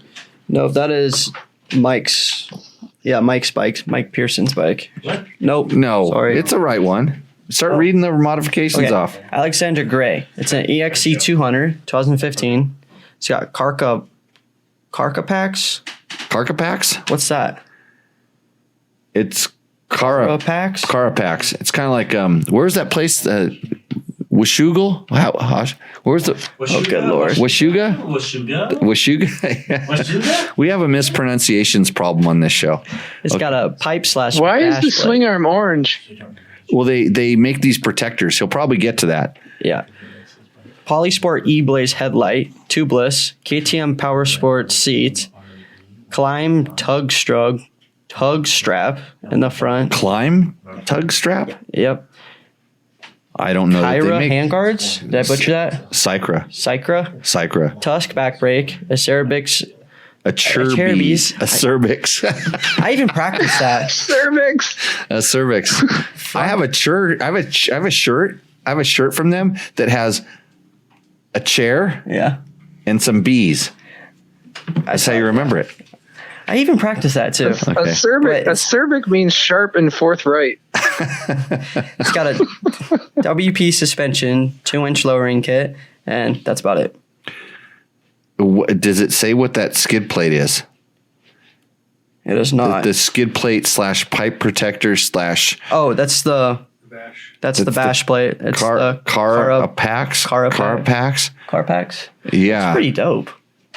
Do you think you need one of these? Yes. For when you go through bushes and hit rocks? Well, I would say that was more the goggles fault. I'm still blaming it on the goggles. The goggles. Yeah, they need to come out with like lenses that you can see through. Oh, they can bushes. see through bushes to see if there's a rock in there. Yeah. Right. It's foggy where this guy's riding. What do you think that is? I don't know. I was going to go Pacific Northwest, but then it's got it. Are there any dents in any of his on? Can we see if there's dents on Matt Mattoon, I'm reading the comment section. That skid plate looks like it could be a nuclear Cold War. It could be. The very first time I started seeing skid plates with this is down in South Africa, and I'm like, why do you have skid plates? Then they're like, dude, you know how hard it is to get an exhaust pipe down here? Like when they would smash their pipe, they could. Yeah. So, That's but smart. they could weld aluminum, and they would make these things like this. I want to say that Alexandria. Yep. Alexandria. I wonder how tall she is. Is it she? Or am I being judgmental again? I couldn't tell you. Because it's lowered seat and lowered suspension. I'm liking the That's a thin profile seat. Yeah, I'm liking the well thought out modifications for a small person and a lot of protection for someone that tips it over a lot. I mean, we have protected everything on this motorcycle that I can think. Has it got bark busters? That's the one thing. It doesn't look like there's wraparound because you can. They're wraparound. They are wraparound. Yeah, that's good. Yeah, I see. Oh yeah, Cycra. Yeah, they're Cycra wraparounds. Yeah, so they've protected everything. This is a well thought out package. I'm gonna give it a 200, right? Yeah, 200s are great bikes. So we're gonna put it over in the roost zone. Oh, remember, and here's what we do. This segment is brought to you by tacomoto.co, and if we decide it doesn't matter where your bike rooster end is. We decide to give somebody $100 gift certificate from Taco Moto, which is really good. So what's our next? It's C Sut. C Sut. Is that a real name? I guess so. He looks like he's. I didn't get to give my assessment of Alexandria's. Oh, bike. sorry. Okay. Yeah. It reminds me of. Okay, I'll give it a roost. I don't like really crapping on other people's bikes, but it reminds me of. Oh, you're going to be one of those. But no, remember skateboarding in the 80s, Jimmy, when we wrapped our board in all the plastic protectors you possibly could? The tail protector, and the nose protector, and the bones rails. The rails on the That's on kind the of what trucks. it reminds me. Yeah. And then your Slides on the board. skateboard weighs like 6 pounds more than it should. Hey, That's kind of what that bike reminds me of. But parts are expensive. When you did that, when you put all those little rubber parts and stuff, plastic parts on your skateboard, did you wear pads? I don't think so. Oh, like you protected the board and then it could fly up and hit you in the head, and you'd be like a vegetable. So Exactly. okay, what's our Makes a lot of sense, right? our next C slut? Yep, it's a 22 KTM 500 XCFW. It's got tons of taco sauce protection parts, moose, cheaters, recluse. It's got a renamed the tank TM2. This photo is kind a of tent. It looks like he didn't even bother to come outside of his tent or move his water jug out of the way or his cooler out of the way to take a picture of his bike. Do you think he has we have kind of a pet peeve about certain parts around here. One of them is the front disc protector, the big giant aluminum ones you bolt on to the bottom of your forks. I think he's trying to hide that. Yeah.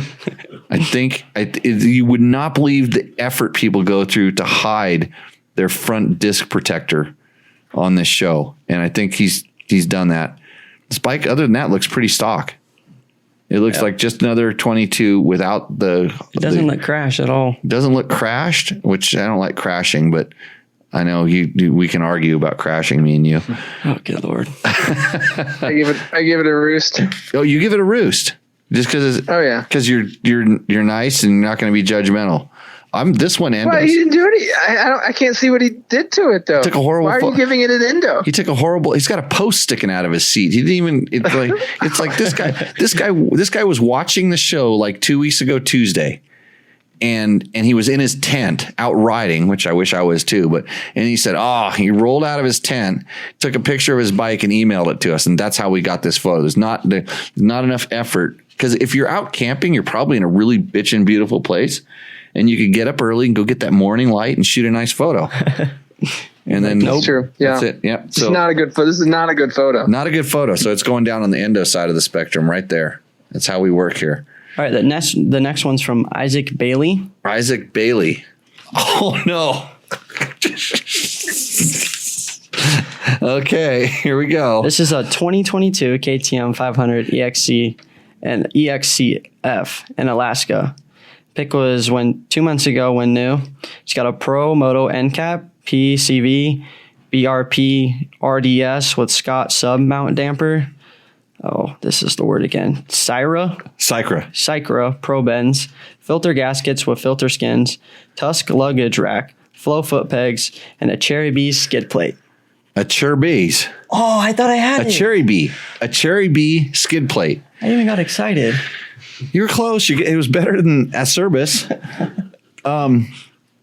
Did this thing just come out the showroom floor? Yes, it has the stock tires on it. And he didn't talk about him replacing the tires. He's up in Alaska. There's ice in the ground. You're going to slide out and eat shit. Yeah, no. There's no studs or nothing. That thing is showroom. That's what we like to call it, showroom. Yeah, really nice. He is working his way up the modification scale, and getting the bike where he wants to go. I can tell just by the list, because he's listed some things that are on there. But here we go again. This is a big but.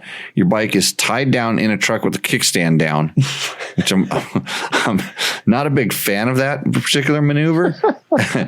And it's because something's going to go wrong. And, I don't like those cheesy ass ratchet straps you got going on there.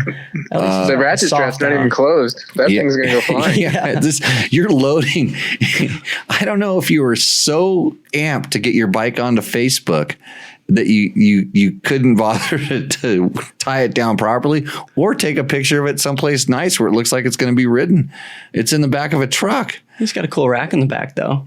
The Tusk rack on the back? Yeah, if you're going to buy that, go to Rocky Mountain ATVMC, click through the banner on Dirt Bike Test, and you will help us out ever so slightly, but it all matters because Logan's growing. You need to keep Logan in food. Right, Logan? Yep. That's about as much as he's going to say. Endo. What do you think, BJ? Roost. The bike's brand new. I kind of feel bad for the guy. You feel bad for the guy's guy? gonna rip on that. I mean, if the bike survived the ride home, the guy's gonna have a ton of fun. Yeah, he's got a really good bike. But you got to take a nice picture of it. Like, take a picture of it out roosting. out in I its, can't wait to send you a shitty photo of my bike. this is like a cage. This is like a caged animal. I'm looking at, it's like I'm at the zoo in Niamey, Niger, which I've been to, by the way. And they had a small cage that was about 8 by 12. And they had a giant panther in it that was just pacing around psychotically because it needed to get out and roam. That's what I see in this motorcycle. This bike needs to roam. Endo, what do you think, Coop?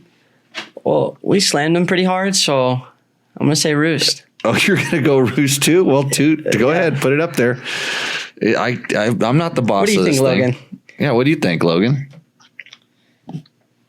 Should have rode it a couple times, got it a little dirty before sending in a picture.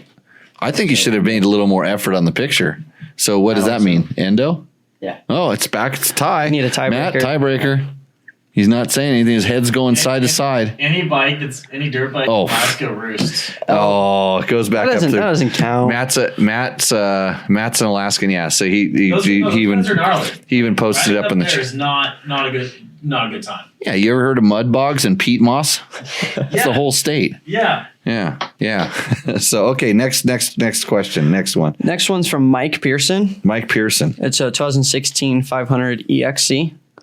Now look at that. Look at that photo. Do you guys only water. get KTMs? No, we get everything. We get look at the board. There's a 3-wheeler. Husky. We have the 3-wheeler on there. You know what the measuring stick is for all these, Brett? I bet you don't know. This is how much you don't know. What bike would be the best bike known to man? All I'm going to just say is I'll just give you one word: power. CR500? No, not CR500. No. Now, are you familiar with the? Go ahead and clip it there. It's on the extender. There we go. I see it now. It's on the extender here, and it's so. Give that to me. This is the bike here. I'm going to hold it up to the camera. You got to unblock the. You got to take the. You got to unhide the photo for a second because you got to see what this is. This is the majestic Husaberg 570. Yeah. It was made by the KTM group, but with a lot of influence from the guys from Sweden. That 4-stroke Force of Husaberg. Oh yeah. Yeah, the funky motor that was kind of inclined, and this bike. If you've ever ridden one, I actually was explaining to people why there are hoop-de-doos in the desert, and it's from this particular bike, and. Because it actually warps the earth. It like the carpet when you kind of push the carpet up and it makes those bumps. That's what a Husaberg 570 does to the ground, and that's why it's that's mine, by the way. I have 3 of these now. It's way up there on the edge of the. It kind of goes beyond the edge of the board. That's how good it is. So back to we got to get back to whose bike was this again? Mike Pearson. Mike Pearson. It's a 2016 500 EXC. It's got a JD tuner, FMF exhaust. Oh God. Silicos tail titty. Sick ass tail titty. Tail tidy tail. Oh, he called it a tail titty? Yeah. A tail titty. That's a new one. A Cherubies 3.1 gallon tank. Right. Feel other odds and ends.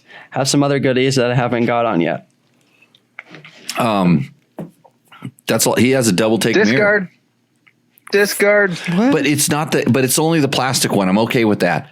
It's when they put those big giant sledgehammer bolt on aluminum ones that are 3 times made stuff like that. Yeah. It's all the extra stuff. That's a lot like my 6 days, except what is 22?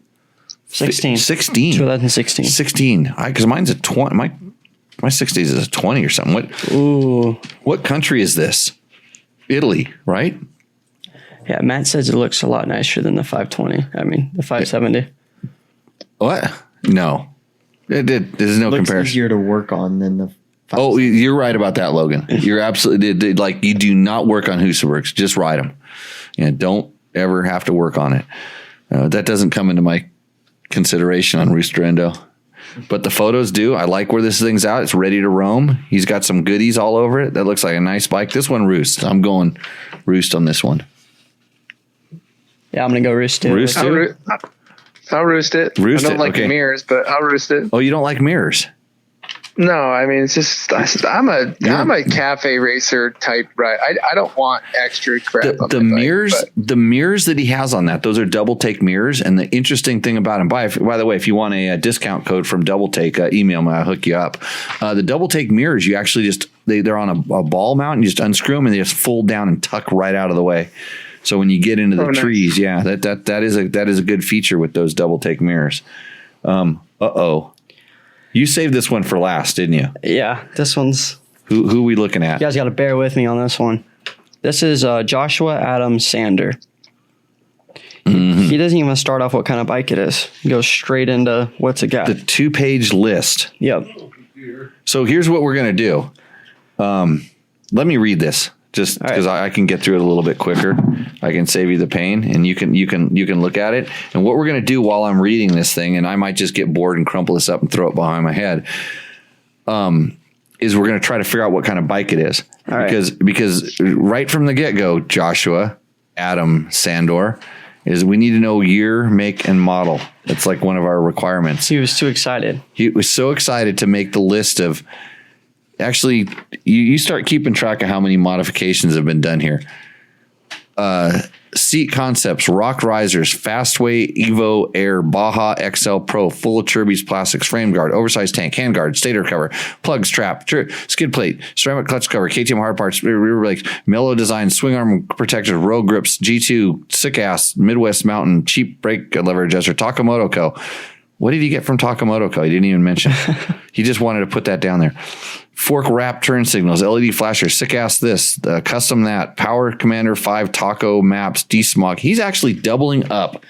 He wanted his list to be so long. He's doubling up. He's got vapor recovery, PC racing, Tokyo mod, stator, capacitor, Taco, 90 degrees turn, metal quick disconnect, Golan fuel filter, anti-grabber, 8-cell battery, accessory power Taco.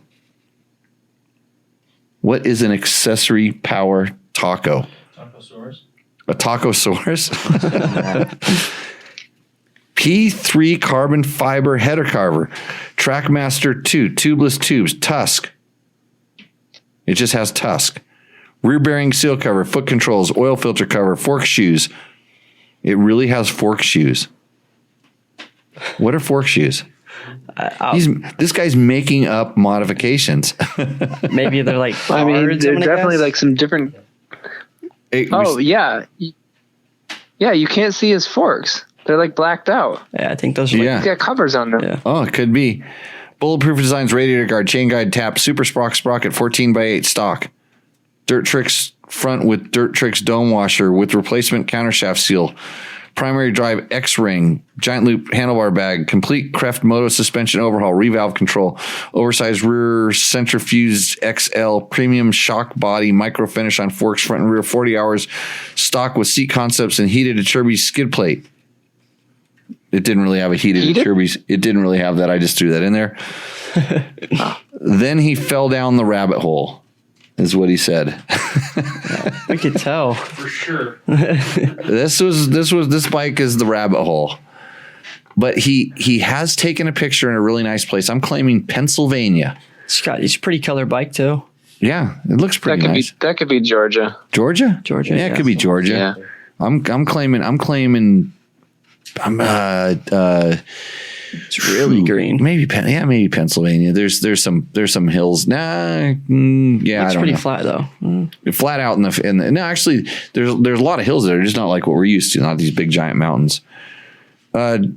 Joshua, I don't know what kind of bike you have, but I'm going to say it's a KTM 500 EXC 2019 with 100 modifications. It would take a long time to do all those modifications, or you have a really big pile of stock parts for sale. I think a 17,350. 17,350. Matt, what'd you get for all the?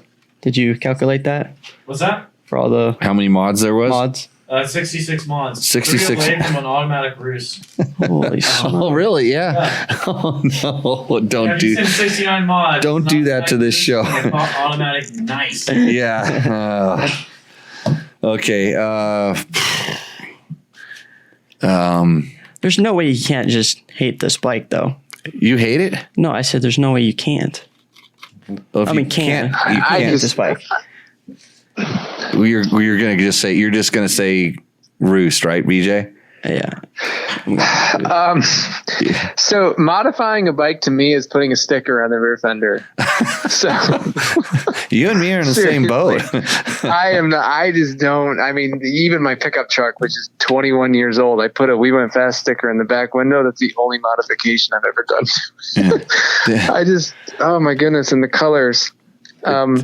I mean, he's out riding, which is more than I can say for myself right now. So it's a roost, but I also just, I don't know why people modify anything, but there are literal industries built around that. Hey, so, you know what? Kudos to them. Yeah, somehow I think in Weston Rogers says fork shoes protect the bottom of the forks for rock protection. Actually, I think those are good things because I've actually smashed my forks, the bottoms enough so where I can't get when I disassemble them, I can't get the lug out of the bottom. Matt says it doesn't like the shade of teal. It clashes. Oh my God! Then with the helmet, the blue, and the helmet. Yeah, there's a whole lot of odd colors going on here. I think it'd be a good looking bike if I were on it because then you'd have to look at it and not me. Jimmy, you know what this guy is pining for? What? You remember the KTM mint and pepper days, right? I was a factory rider for him at the time. Yeah. Yes. Yeah. Yes. Yeah. That's what he's trying to.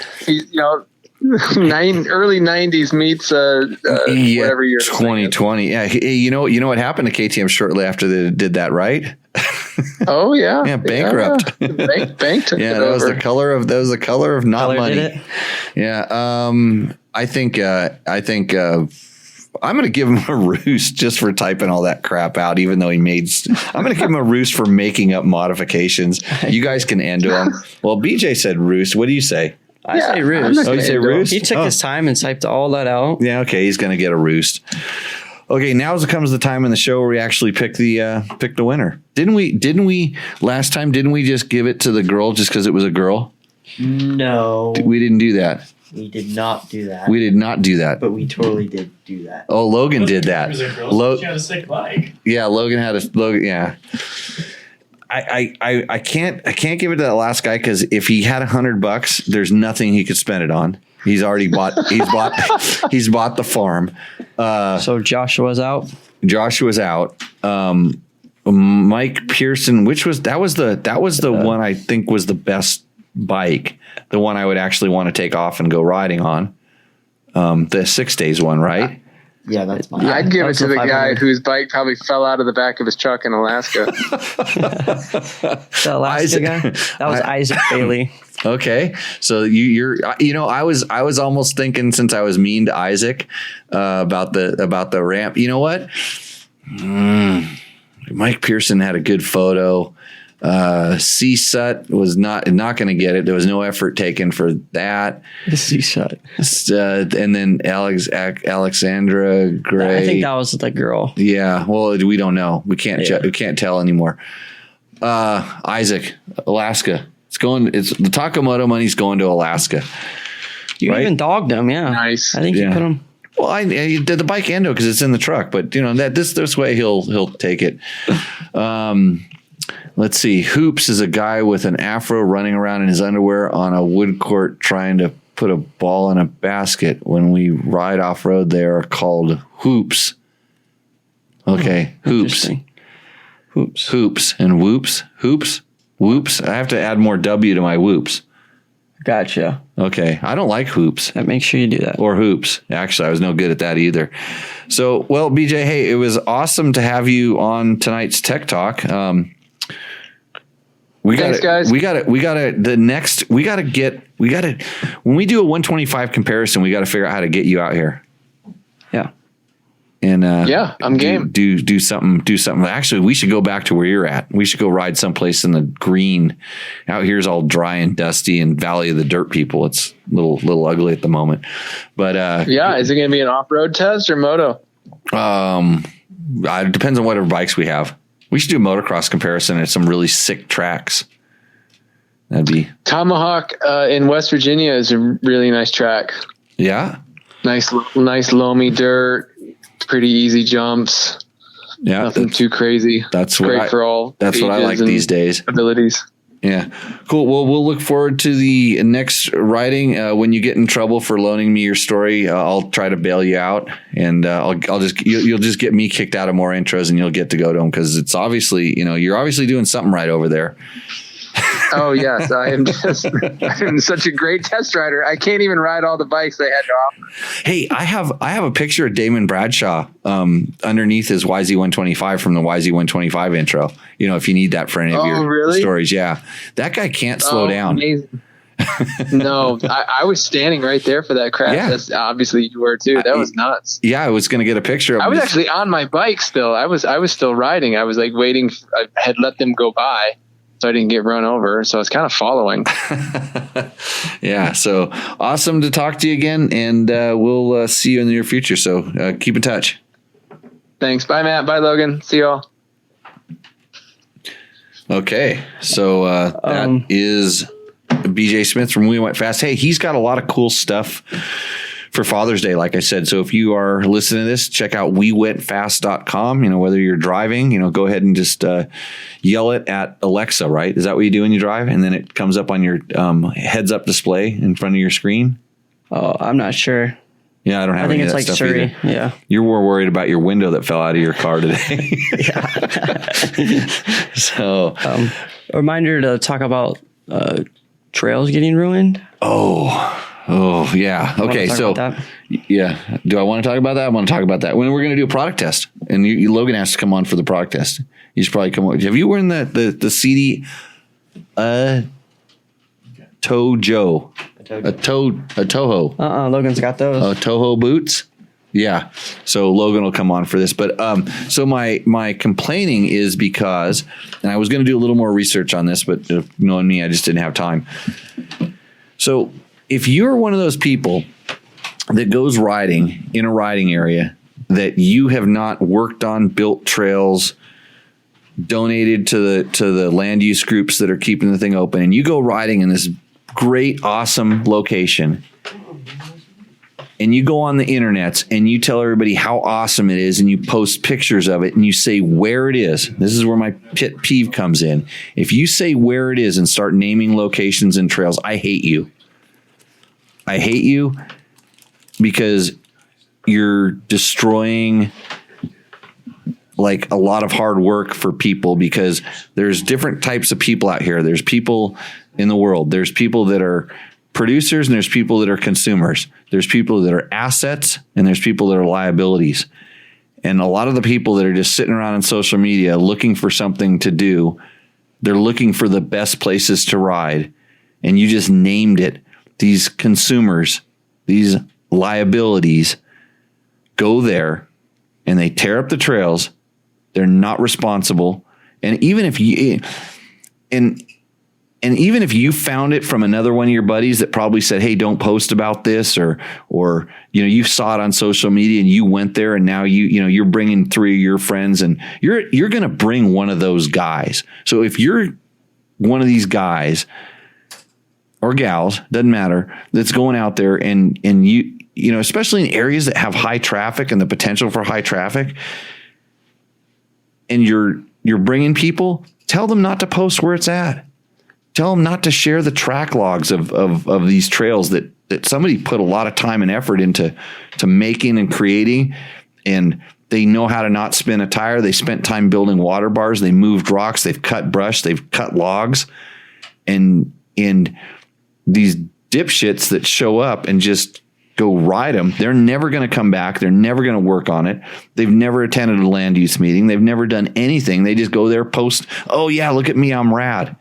And I'm getting pissed because some of the areas that I've been riding in for a long time are now getting popular because it's so easy to share this stuff. And it's like, oh yeah, look at me, I'm posting my ride. And you post up a GPS map of where it goes, and it shows you riding. It shows pictures, and it shows a main highway you started off of. And you're like, you idiot. If that was really a good trail, it's not going to be a good trail for very long, because trails don't survive that long when they get high traffic. And so in a lot of the areas that they're close to population centers, or even areas that are destination rides now, I've seen Colorado completely destroyed.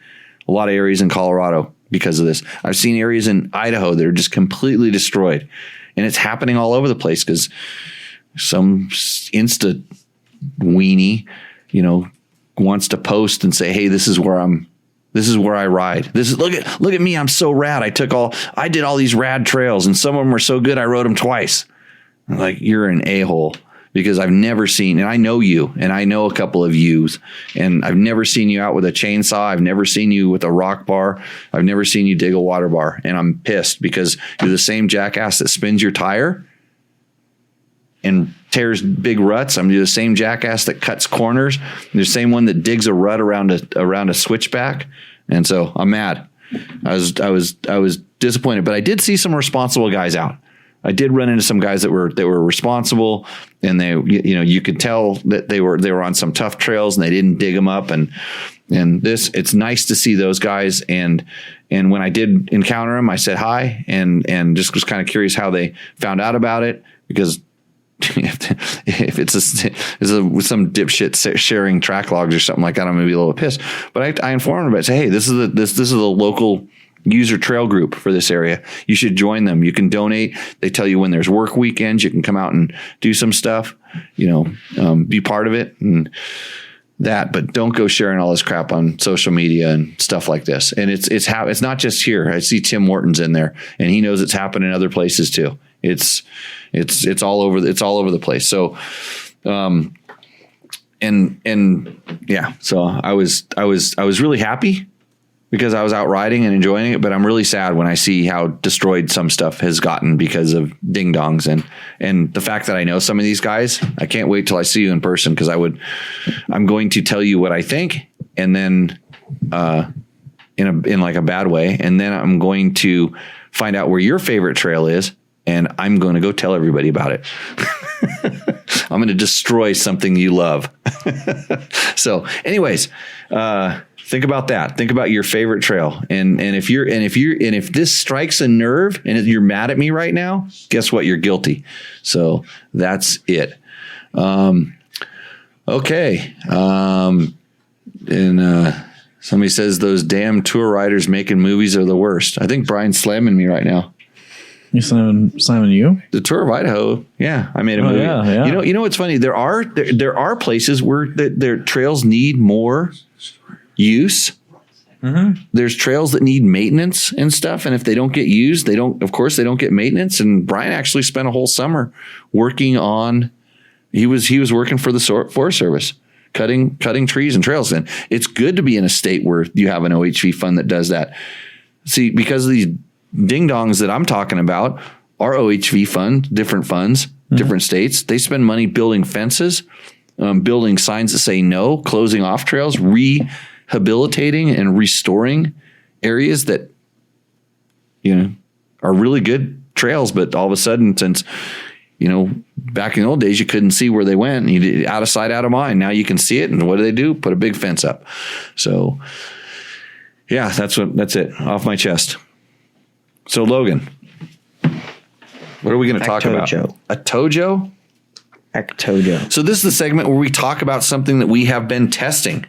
So we have been testing, Logan and I have been testing the CD Tojo boot. And I actually brought up one of my Crossfires just for comparisons to talk about it. So this is CD's, what are they? I just looked at, when I was trying to learn how to pronounce it, I looked at their marketing information on it. And they were talking about it being like, what do they say? Crafty or clever or something. Oh, smart move, Matt. That's a good move. Now we can see what we're talking about here. We can get the Tacosaurus out of the way too. And if you're listening to this on a podcast, we put 2 motorcycle boots up on the table. Yep. And one is much lighter than the other one. Much. Yeah. So, and in boot world, like I didn't actually weigh it, but it feels like 3 pounds, and I think it's 1.5, isn't it? It feels like a lot lighter. So that's what CD decide. They have their Crossfire and the Crossfire with the SRS sole is kind of their flagship boot, and they decided to build a boot that was lighter and a little bit more technologically advanced.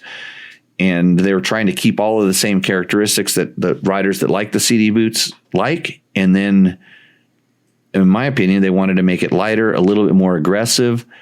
And they actually worked on the fit a little bit too, I think, especially in the toe box. They've widened the toe box. And my experience is they've actually started to widen the toe box in the Crossfires as well a little bit, which is good. But the Atojo. Is it Swiss or Italian? It's Italian. Atojo. Anyways, they took this boot, and when you look at it, they just minimized everything. Yeah. But they didn't seem to lose much in the protection. No. And I'm just going to drop a bomb here. I've been wearing both these a lot. I don't like that boot. Me neither. So you're going to say this boot's great? But I know a way how I made it where I liked it more. Way better, yeah. I got rid of this brace. Okay. It made it where I could get full range of that. I'm still a Crossfire guy, and I was really curious about why. So it fits a little bit. It fits a little bit different. It feels a little bit different. Does it feel a little bit wider to you against the side of the motorcycle? What? Which one? The Atojo. Does it feel? It feels. If we're 100% sure, it feels lighter. It's a lighter feeling boot. Way lighter. I think the fit is fine, but it seems like your foot is a little bit farther out on the foot peg, like farther away from the frame, maybe? I remember that. Initially. Yeah, initially. Yeah, once you get used to it, it doesn't make any difference. No. And I can just tell by when you look at the wear marks, where we're looking at the inside of the boot here, where the kind of the hinge plate is and stuff. I wear boots out there, and that's how I hang on to the motorcycles there, and I see how much wear is on this boot. And this boot isn't really that old; it's probably got like 30 hours or something on it, and I can see how much I'm hanging, how much I'm pushing on there. So where I like to push, and I notice it's just on that boot, it's a little bit higher, the spot where I'm touching the bike. So that's why I feel like it's a little bit, this one actually tucks in a little bit there, has a different piece on the SRS. And when you look at the thing, it's actually a little bit narrower, kind of like right there where I like to, whatever it is I'm gripping on, whatever motorcycles. Yeah. I noticed it. And so cause I'm always switching back and forth, cause this to me is more of a motocross boot. Yes. I don't know why. And I was sitting there going, well, is it that much less protective? Like a Moto, lighter? And it's really not. And in fact, I think it might be more, because you start, especially with the flexion. So when you talk, and the CDs are hinged boots, the upper part is hinged, which is brilliant. I think it's one of the best features that they've ever done to boots, because you can make it stiff side to side, like the way your ankle doesn't want to bend, but that allows your ankle to bend and move. I prefer a really stiff sole. These bikes have the exact same sole or the attachment piece. But this little strap in the front really limits the amount that it flexes, especially going backwards. Backwards a lot. Yeah. So like if you're reaching, your toe for the front brake, you're trying to rear pivot. brake. Front rear brake. That's right. Sometimes I'm rolling backwards down a hill and I'm in trouble, and that becomes my front brake. Yes. Yeah. So that does limit it. And you took this off. Yes. Does it still have hard stops? Do you like this boot has a hard stop when this hinge in the hinge here, it has like a channel in it? I never really felt it. I didn't really get it to that while riding. Yeah. And I didn't hit it either on this. Yeah. I've like I said, I didn't realize how much it actually stopped the boot. It does make it so, how they have those foot pegs that have that thing on the pack, so you don't break your, you don't break your Achilles tendon. You don't know about this, but some people land off a jump. I don't know why they're on their toes. Yes. And your boot, your boot flexes and you snap the Achilles tendon, or you're going around a rut and it hooks and it pops up. And so I think that the a Tojo is a little bit better there. I think there's actually probably more protection. And when I just kind of flex it around and stuff, it actually seems like a stiffer boot. But when you're wearing it, you would never know this. No.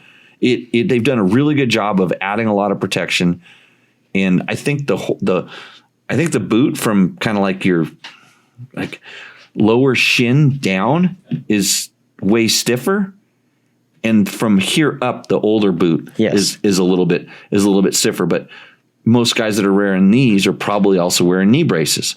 Yep. So where the knee brace kind of ties into the whole part of the boot being stiff, where on this one, and I'm not wearing knee braces a whole lot much anymore. But anyhow, if you're thinking about those boots, they're priced a little bit higher. They're, I think, $50, $60 more than the Crossfire is what it comes down to.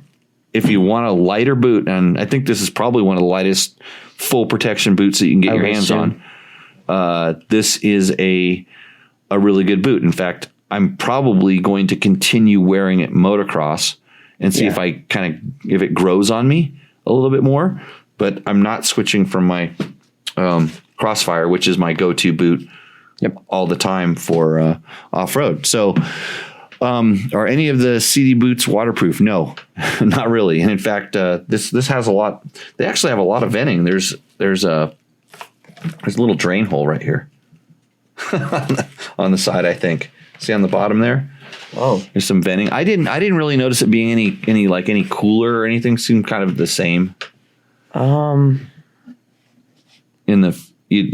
would assume. I think it's a little cooler than so you get a little more airflow. Not in it. really that huge. That's what we've been testing. That's one of the like I said, higher end stuff. Actually CD just sent me some of their trail, like I don't know, I think it's called the TA. I don't know exactly what they call it, but it's one of their lower line boots. And I was also a big fan of their old like mid-price boot. It was just a really good, solid, long lasting boot. This is the high end one. Maybe after I get some time in it, we'll talk about that. But this is a new segment that we're going to be doing. It will be soon brought to you by somebody, hopefully, when they come on. We need to have it brought to you by a tequila company, right, Matt? Or a beer company, whichever you prefer. Which, by the way, hi everyone, back in the producer chair. Yeah, he was typing away rapidly in the chat room. He's having a good time in the chat room. Chat room is if you are active, and you can go in the chat room and ask your questions. So yeah, we'll be testing more things. If you have something you'd like us to test, if you'd like us to give it a shot and tell you what we think, always kind of suggest that. You can do it in the comments. You can send us an email. If it's something we don't have, you should tell the company that you should get us to test them. Yeah, so tell Shurko. Tell Shurko. Yeah, because didn't you say they just so much that they can't really give us away? I get once or twice a week, I get, hey, what do you think of the new Shurko? And I'm like, I can't tell you because I haven't ridden one. I think like once every other show we get asked about Shurkos. Yeah. Lots of things that we'd like to test. And Matt's amped to start testing stuff for us. Yeah. I'm looking to kind of. So it's Cooper over there, right? I'm ready. You ready? He shakes his head like this. Yeah, he's got says he's ready. Yep. He's got his team hat on. I can spell. Yeah. How do you pronounce Washougal again? Yeah. I forgot. Washugala. A Cherubies. A Serbies? Yeah. You got Detonation. Detonation. Yep. Hey, we all have a word. And he says, but don't worry. He said is the hit to his head. Smarter. Hey, like to see everybody chiming in about the trail idiots out of the world, the social media trail destroyers of the world. So yeah, thanks for. Yeah, I was mad this weekend. Do you feel better now that you talked about it? If something comes of it, I will. Okay. Especially if a couple of the ding dongs I know stop doing it, because it's pissing me off. I'm going to delete them. Actually, I should delete them just because it makes me mad when I see it. I just go, oh my God. And I have a couple people come to me and go, why don't you say something to that guy? And I'm like, I will next time I see him. Mm-hmm. And it won't, not going to be pretty. I don't like that. So, cool. Yeah, it's when you've seen trails that you made, 30 years ago that you put a lot of work in, just completely destroyed. I mean, just really like hoops, they just hoops. or whoops. Whoops? Whoops. Yeah, whoops. You put hoops on my trails. Yep. And I had so many wheel spinning ding dongs. It's like go do it someplace else. Super prevalent in downhill mountain biking too. Big problem. Trail sharing. I mean, there's if you have to work to go, I mean, if you have to go out and explore and spend a lot of time riding crap to find good stuff, then you value the good stuff. But if you can go straight to the good stuff because somebody told you about it, you didn't earn that. And if you don't earn something, if you don't work to earn something, it doesn't have any value. Yeah, right. And if you've never worked on a trail, the trail doesn't have any value. And it's just about, it's like everything in life. Yeah. You know, if you work for something, and I have worked to work on trails. I've worked to find trails, and I've been lucky enough to the group of riders that I ride with that I know that will show me their trails. I don't go back and take 10 guys. In fact, a lot of times when I go back and offer to do some trail maintenance, and I've done this, and that's the way it should be. So take that for what it is. Spend a day working on a trail, and you will think like I do. I promise you, you're not going to think I'm just an a-hole that's on my high horse, which I am. I've ridden some of the trails in the area of question, and I'd be upset because those were very fun. And you're going to get to go back up there and work on them. I have no problem with that. You're going to pay.